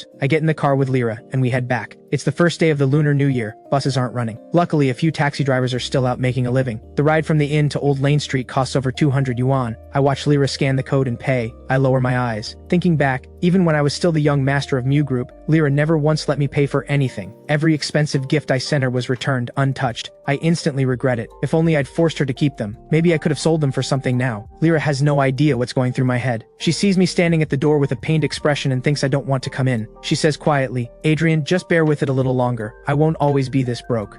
Her eyes are serious. It hits me. I'm not bothered by her poverty at all. Anyone with eyes can see that Lyra's future is bright, but I keep up the act anyway. Your bed is so small, and the mattress is like a plank. Lyra runs a hand over the mattress. She doesn't feel anything wrong with it. She looks at my face. Soft, fair-skinned, still a little round with baby fat. I am, she thinks, too much like a child, wanting everything, running from anything hard. Time doesn't seem to have done anything to me. I haven't grown up, still precious, still complaining, still unable to take even a little hardship. Without a word, Lyra pulls a thick quilt from the wardrobe and layers it under the mattress. Soft, comfortable. I finally stop complaining. I bounce on it a couple of times and look up. Beaming, I move into Lyra's small apartment and shamelessly take over her bed. The actual owner of the place sleeps on the living room couch. Lyra is tall. On that couch, her long legs have nowhere to go but awkwardly propped against the floor. One night I get up for water, and that's what I find. I stand there for a long time, until the water in my cup goes cold, then I go back to bed. Lyra keeps going to her part-time jobs, same as always, because now she has one more demanding high-maintenance person to feed. She goes back to Club Dark Star. Mornings, make breakfast, then off to the cafe. Midday, come back to bring me lunch, then head to Club Dark Star. Evenings, home again to cook and help me study. Even I have enough self-awareness to know what a burden I am, so I start taking over the cooking and cleaning on my own. When Lyra comes home that evening, she sees the steaming dishes on the table and thinks she's walked into the wrong apartment. She steps back out, checks the door, comes back in. Is there delivery around here? I glare at her. I made that. Tomato and egg stir-fry, sautéed greens, rice porridge. It doesn't really look like takeout, to be fair. Under my eager gaze, Lyra takes a bite. The second it's in her mouth, I demand, well, the salt is short, the oil is short. It tastes more like vegetables boiled in plain water. But looking into my wide, bright, expectant eyes, she slowly nods. It's good, she says graciously. I immediately take a bite myself. My face falls. Lyra, you lied to me.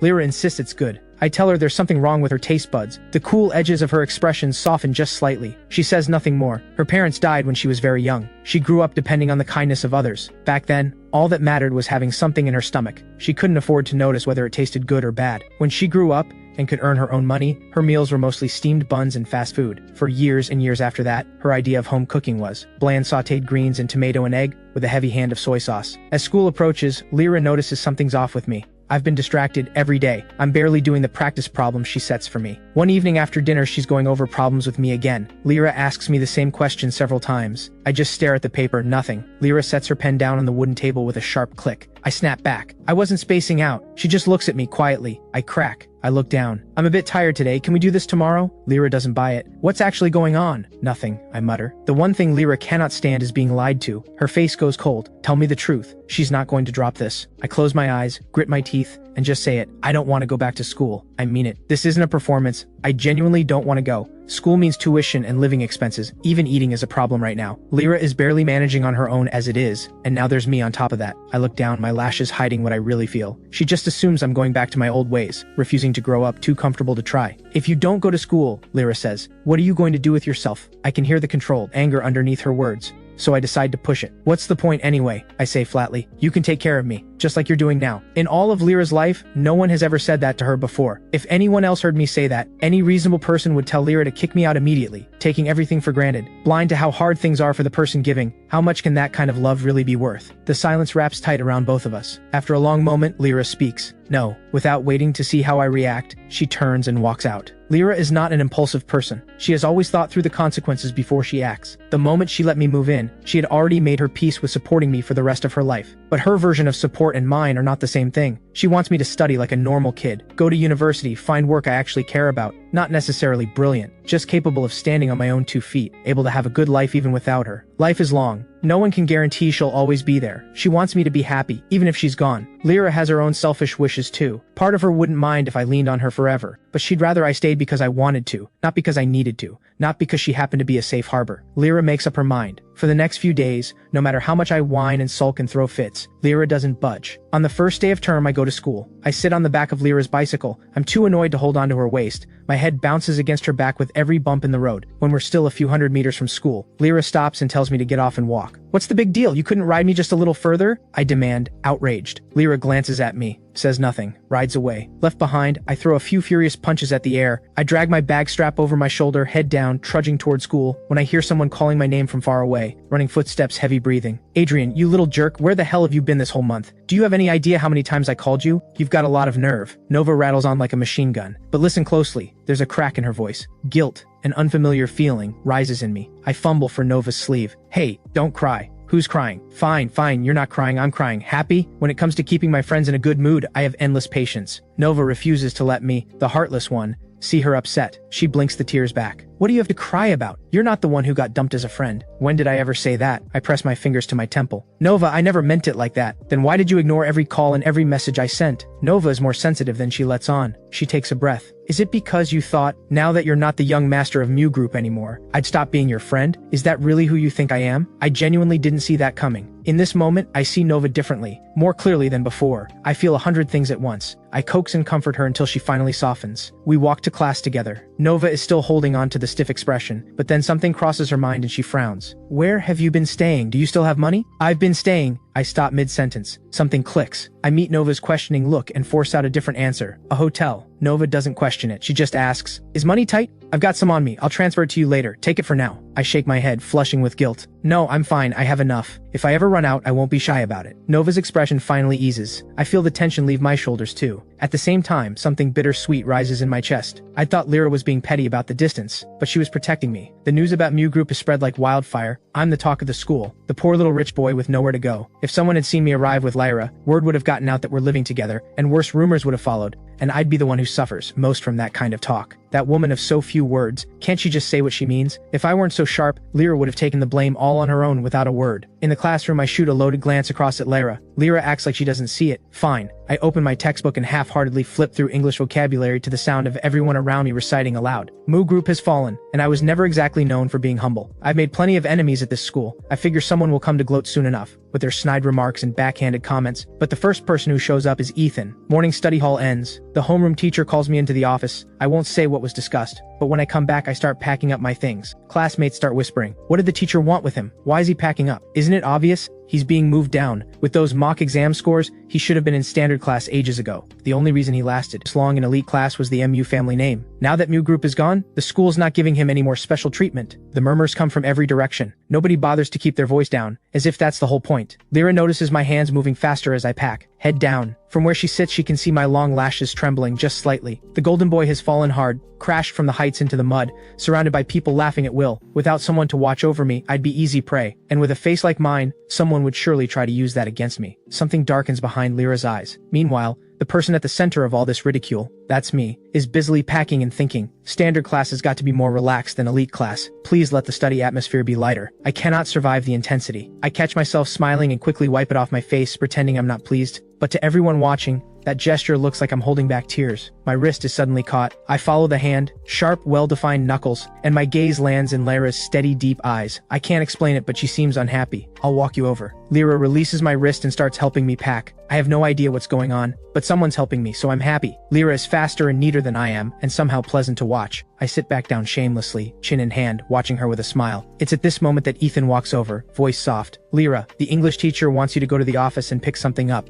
First period is English. As academic representative, it makes sense the teacher would send Lyra for materials, but usually it's the English class rep who handles this kind of errand. Lyra frowns slightly. The teacher specifically asked for me? Ethan's eyes flicker. He nods a little too quickly. Lyra is about to say the class rep can handle it, when I tug her sleeve. Just go, I've got it, Lyra says, in a tone that leaves no room for argument. I said I'd walk you over. You can't carry all this yourself. Ethan jumps in quickly. I'll help him. He catches my unreadable look and shifts his gaze away fast, turning to Lyra instead. Classmates should look out for each other. Let me walk Adrian over. Even with Ethan saying all that, Lyra shows no sign of leaving. It's me who wants to see what Ethan is really up to, so I push Lyra to go. Getting from one class to standard class means going down a flight of stairs. Plenty of students see us along the way, murmuring about what's going on. I act like I don't notice. Ethan watches me for a moment. Seeing how unbothered I look clearly unsettles him. He can't help himself. Doesn't this embarrass you at all? I look at him like he said something strange. Why would I be embarrassed? Plenty of people got placed in standard class at the start of the year. Nobody called that embarrassing. Why would my situation be any different? The difference is they were assigned there from the beginning. You got pushed out of elite class halfway through. You really think those are the same thing? I'm working hard to keep my expression neutral. All these people staring, don't they have class to get back to? Fortunately, once Ethan realizes I'm not taking the bait, he stops dragging his feet on purpose. We reach standard class quickly. Ethan places my things at an empty seat in the back row. He offers a few considerate words of comfort, more or less telling me not to feel bad about being moved out of elite class. I watch him walk away, and I find myself thinking, the world is a strange place. Since when did Ethan become so considerate? Standard class is mostly made up of kids from comfortable middle-class families, not particularly driven academically. They can always pay their way to a degree abroad. These were people I never had much to say to before. Even at parties, I'd look right through them. But now that the news about new group has made the rounds, what was once rumor is confirmed the moment they see me transferred out of elite class. I'm really not the young master of MU group anymore. The teacher lectures at the front of the room. I feel eyes drifting over me from multiple directions, lingering on my face. I get tired of it and glare back. A girl with dyed red hair, cocky looking, a bit of a troublemaker vibe. I don't know her. When she notices me looking, she blinks, then breaks into a wide, unbothered grin. I'll give her this. There's something bold about her look. Shame about the whole aesthetic. Tang catches every bit of the disdain in my stare, and doesn't miss a thing. Still as stuck up as ever, she thinks. She runs a hand through her red hair and grins wider. When class ends, I grab my cup and head to get water. This cheerful yellow cup was just bought for me by Lyra. When I had money, I'd just buy a bottle of water whenever I was thirsty. Now that I don't, I fill my own cup to survive. The water dispenser is near the door. I've barely taken 2 steps when a wall of a person appears in front of me. I move left, she moves left, I move right, she moves right. After the second time, I'm fed up. I look up, glaring. It's the red-haired girl. You're in my way. Tang looks delighted by my annoyance. I know, I'm doing it on purpose. I give her a flat look. You're incredibly boring. Tang grins. Am I? Thirsty? I'll get you some water. I pull my cup back and step aside from her outstretched hand. Not interested. Come on, young master. No bad intentions, I just want to get on your good side. If I believed that, I'd be an idiot. My expression goes cold. Move. Tang doesn't budge. She steps forward, about to say something else, when the bell saves me. I never get my water. I shoot her one last glare and return to my seat. Halfway through class, I can barely stand it. My mouth is completely dry. I notice the girl in front of me has a bottle of water on her desk. I scoot my desk closer. I tap her back, gently. She turns. I ask, a little sheepish, could I have a little of your water? Then I quickly add, I'll buy you a new one after class. The girl looks hesitant, then gives in. Go ahead. My eyes light up. I beam at her. Thank you. She looks a little flustered. No problem. A few sips of cool, sweet water, and the dryness finally fades. The moment class ends, I slip out the back door at a jog. I stop when I spot a convenience store. I grab an identical bottle of water from the shelf. I pay and head back to the classroom. And the moment I step out, I see Lyra standing under a tree not far away. I don't know how long she's been there, but every girl who walks past steals a glance at her. Lyra's eyes land on the bottle in my hand for just a moment. Then she walks over unhurried. Thirsty? I shake my head. No, I'm returning it to someone. Lyra frowns. What happened? I immediately make a face and launch into the whole story. I give Tang a thorough verbal lashing in the process. That girl is out of her mind, blaming her entirely for my thirst. I was dying of thirst. That's why I had to borrow from someone. For just a moment, Lyra's expression shifts. Before I can get a proper look, she's composed again. Got it, she says. I haven't figured out what she means by that, but Lyra is already walking away. I don't think too hard about it. I go return the water. The girl who lent me the water clearly didn't expect me to actually follow through. She looks surprised. You didn't have to. It's just water. Keep it. No, I say. That's 2 yuan. Something complicated crosses her face. The boy who once bought things without even glancing at the price tag. Counting 2 yuan. Funny how life turns. After afternoon classes, I finally understand what Lyra meant by got it. I'm heading to find her for dinner when Tang cuts me off. Through all the hassle, I learn that the red-haired girl is called Tang, and her family is in the jewelry business. Tang insists on taking me to dinner. Come on, young master, your pick of venue, my treat. I don't want to pick anywhere. I try to push past her. Tang's hand darts out toward my wrist. When something hits her arm hard, the impact is enough to make her wince. Tang lets out a yelp and looks up to see who dared. She meets a pair of cold, dark eyes, and instinctively steps back. By the time she recovers, the person has already pulled me away. Tang seethes and shouts something after us. Lyra walks fast, face dark, pulling me along. I can't keep up. I keep telling her to slow down. She ignores me. Finally, at a turn in the hallway, I wrench my hand free. I face her dark expression, and I'm both hurt and angry. I told you to slow down. Why were you walking so fast? You're upset? I'm not even upset. My voice is soaked in grievance. Lyra's expression softens just a little, but her face stays cool. Why didn't you tell me? I meet Lyra's dark gaze, and suddenly it clicks. You mean Tang? You even know her name. Lyra's eyes go colder. I roll my eyes. She's just mouthy. I was ignoring her. You're not even in my class. What good would telling you do? Besides, Tang's family has money. You'd be at a disadvantage going up against her. Lyra stares at me in silence for a moment. Let's go eat first. Then you're going back to class to pack up your things. I blink. Then I snap my head up. Pack up what things? Lyra says nothing more. She just turns and strides toward the cafeteria. How am I supposed to eat when she leaves a sentence unfinished like that? I jog to catch up and press the question close to her ear. What do you mean, pack up? Lyra, talk to me. Lyra looks straight ahead, doesn't slow down. Eat first. Ask again and I won't tell you at all. I stamp my foot and shut up, fuming. I fall in behind Lyra. The moment we walk into the cafeteria, heads turn, as expected. I barely ate this morning. The thick, savory smell of cafeteria food hits me right away. I swallow and whisper close to Lyra's ear. I want the noodles. Lyra heads to the food counter and tells me to go find a seat. I look around and sit somewhere close to where she's ordering. Not too far. Students line up ahead of her. Lyra moves steadily forward in the middle of the queue. She's wearing the same uniform as everyone else, but you'd recognize her from behind in an instant. She's really tall now. I find myself thinking about the first time I saw Lyra. A tall girl, growing too fast for her meals to keep up with. Thin and in a way that made her look sharp. Her already cold features made even more distant by that edge. Now she's even taller. Still just as lean, but compared to 2 years ago, there's a layer of practiced, polite distance now. A mask she's learned to wear. Even behind that mask, Lyra finds me in the crowd without any effort at all. She carries both trays over and sits across from me. She opens the noodles and a steaming serving of potato chicken for me, slides it across, hands me a pair of chopsticks. I accept all of this without a shred of guilt, nodding happily. I lift a chopstick full of noodles,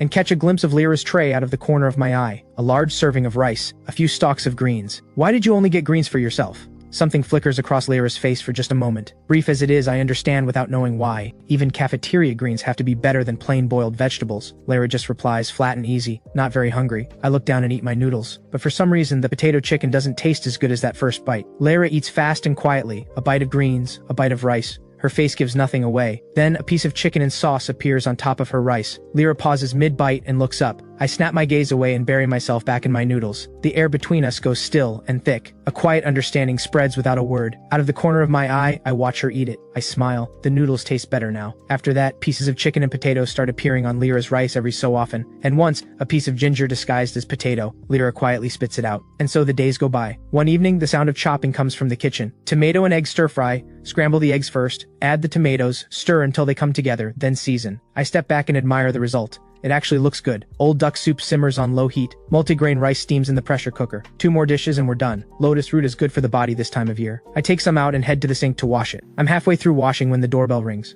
I messaged Lyra just a few minutes ago. She's back already? Those few seconds it takes me to reach the door. The bell rings the whole time without pause. Who is it? So impatient. The door opens. The woman at the door doesn't even look up. She speaks like she already owns the place. Hey, is there food I could eat? Following her gaze along fair, slender calves, Willa slowly raised her head. Her eyes go wide. What are you doing here? I must have just gotten out of the shower. I'm in loose, comfortable home clothes. I look like I've been living here for years. You're living together? Willa is stunned. I didn't expect it to be Willa either. She's my employer. I remind myself of that. I start to invite her in politely, but looking at her face, my forced smile gives out. I roll my eyes. The housekeeper took the day off. There are snacks on the table, cake in the fridge. Help yourself. Thanks. Willa's mouth moved faster than her brain. She catches herself, then follows me to the kitchen. Wait, are you actually living with Lyra? I look at her. My name isn't Hay, and why would I tell you anything? Willa thinks this attitude. She and Lyra are cut from the same cloth. She lets out a huff. Fine, don't tell me. I don't even want to know. I ignore her and throw a thumbs up over my shoulder. The least effort possible. So, Willa, I ask, what are you actually here for? Willa crosses her arms and mimics my earlier line right back at me. Why would I tell you? I give her my best blank stare. After a moment when she sees I really am not going to ask again, she cracks first. She clears her throat. Day after tomorrow is my grandfather's birthday. I came to drop off an invitation for Lyra. She pulls a red and gold invitation card from her pocket. Then, with a perfectly imperious tone, you can come along with Lyra if you like.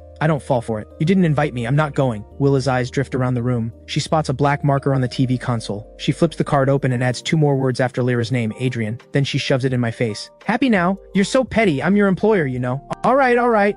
I look at the crooked little addition to the card and can't help laughing. Willa narrows her eyes at me. I straighten up. I'll pick a proper gift. Thank you, Willa. Willa gives a satisfied nod. A genuinely well-bred daughter of a great family. And she insists on acting like a complete goofball. How on earth did she and Lyra become friends? I have no idea, and I don't dare ask. I go back to cooking looking reasonably competent. Willa checks the time and announces she's staying for dinner. Then, as if afraid I'll say no, she immediately retreats from the kitchen to the living room. On the living room table sits a supermarket bag full of snacks of every kind. The fridge is packed too. Eggs, cake, and rows of colorful drinks. The open balcony lets in the last warm light of the setting sun. A small white cat is sprawled belly up, fast asleep. A wave of cooking smells drifts in from the kitchen now and then. The whole place feels lived in and warm. Something complicated passes over Willa's face for a moment. She almost wonders if she's walked into the wrong apartment. I finish the last dish. Simple sautéed greens. I don't want it to go cold, so I'll wait before setting the table. I send Lyra a message asking where she is. 10 minutes pass. No reply. She must be busy, I tell myself. At 6:10, I hear a car pull into the courtyard. My eyes light up. I jog outside. Before she's even out of the car, I start complaining. Lyra, you took forever. The car door opens. First thing I see, those long legs. I enjoy the view long enough, then lift my face, ready to show off all the dishes I've made, and I walk straight into the emptiness of her eyes. Cold, blank. I stop. What's wrong? Images of the two of us together flash through Lyra's mind. Every one of them is sharp and clear. The closeness, the separation, the reunion. She lived through all of it. Yet she feels like a stranger watching it from outside. Still, empty. She knows this isn't right. Lyra drops her gaze. She doesn't answer. Let's go in, she says, neither warm nor cold. I stand there until she passes me, then snap back. I follow her inside, frowning. Lyra, finally. If you'd taken any longer, I would have eaten everything Adrian cooked. Willa's joke dies when she sees the blankness on Lyra's face, and the silence behind me. She trails off. Did you two fight? She mouths at me, making a face. I shake my head slightly. I don't know either. The atmosphere at the table is strange enough that Willa regrets staying for dinner. She mentions the birthday banquet one more time, then makes a quick exit. Just the two of us left at the table. So quiet it feels wrong. Just the sound of chopsticks against plates. I can't hold it in. I followed a recipe for all of this. You haven't said a word. My voice is quiet, carrying a grievance I'm trying not to show. Lyra lifts her eyes, looks at me briefly, then looks away. She's searching, reaching back into who she used to be for the right thing to say. After a long pause, you did great. It's the kind of thing she would have said before, but something about it feels off. The words land wrong. I frown. Did something happen today? You've been acting strange. I can't put my finger on it, but I have the feeling she's hiding something. What could have happened? She got my message, drove home for dinner, a completely ordinary evening. Lyra shakes her head.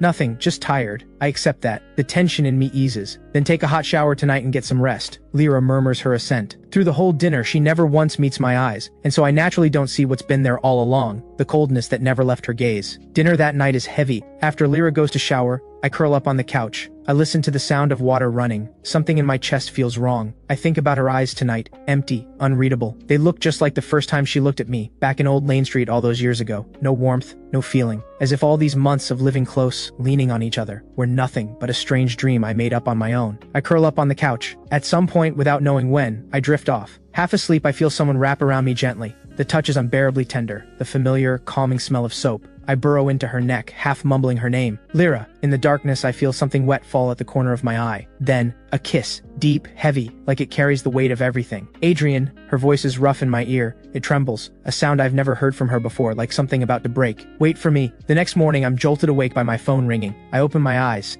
The space beside me is cold and untouched. Lyra is gone. I grab the phone. It's Willa. Her voice is barely containing something. Wild. Disbelieving. Adrian, have you seen the news? A Sioux group is finished. Ethan has been taken in. My mind goes blank. What did you say? Breaking news overnight. A mysterious investor has aggressively acquired every scattered share of SU Group. Hard evidence of Sioux Group's tax evasion has been thrown into the open. The SU family patriarch has been rushed to the ICU. Serena is under investigation for financial misconduct and barred from leaving the country. Ethan, implicated as an accomplice to Serena, has been taken away by police. On the other end of the line, Willa is almost shouting. Adrian, you won. Every asset that once belonged to MU Group has been stripped from that capital and rebuilt. I'm barefoot, standing on cold floorboards. My heart is pounding so hard I can barely breathe. Who made the move? A brief silence. When Willa speaks again, her voice is changed, layered, stunned. almost reverent. "The legal representative is you, but the one who actually ran the whole operation is Lyra." "She's out of her mind," Willa murmurs. "Adrian, do you have any idea what this past half year has been like for her? She turned herself into a machine, no feelings, no rest.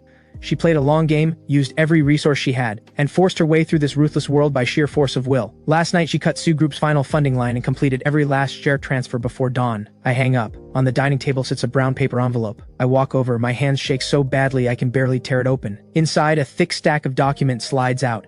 Share transfer agreements, property deed of gift contracts. In the bottom right corner of every single document, the same signature, sharp, upright, unyielding, Lyra, and every beneficiary listed, me. The last page holds a thin slip of paper, one line in sharp strokes that can't quite hide the exhaustion underneath. "Moo Group is yours. Go live the life you were meant to live." Tears hit the paper without warning, bleeding the ink. What life was I meant to live? What kind of life is it without her? I finally understand the early mornings and late nights. The red in her eyes, the deliberate coldness at dinner last night. She was afraid that if she failed, she'd drag me down with her. She was afraid that walking this road of vengeance, bloodied and brutal as it was, would stain me, her precious, pampered young master. From the very beginning to the very end, she was trying to push me back into the clean, bright world I came from. "Lyra, you absolute fool," I cry and curse in the same breath. I throw on whatever coat is nearest and run out the door like I've lost my mind. I check the cafe. I check Club Dark Star. Every place we've ever been together. She's not there. Finally, breathless, I stop at the entrance of Old Lane Street, that worn-down rental building, her old home, and after I lost everything, the only shelter I had. I run up the stairs in one breath and shove open the thin wooden door. The room is dark and quiet, no lights on. And there, on that narrow, worn little couch, Lyra, wearing her familiar black coat, legs curled up awkwardly because there's simply no room for them. She's asleep.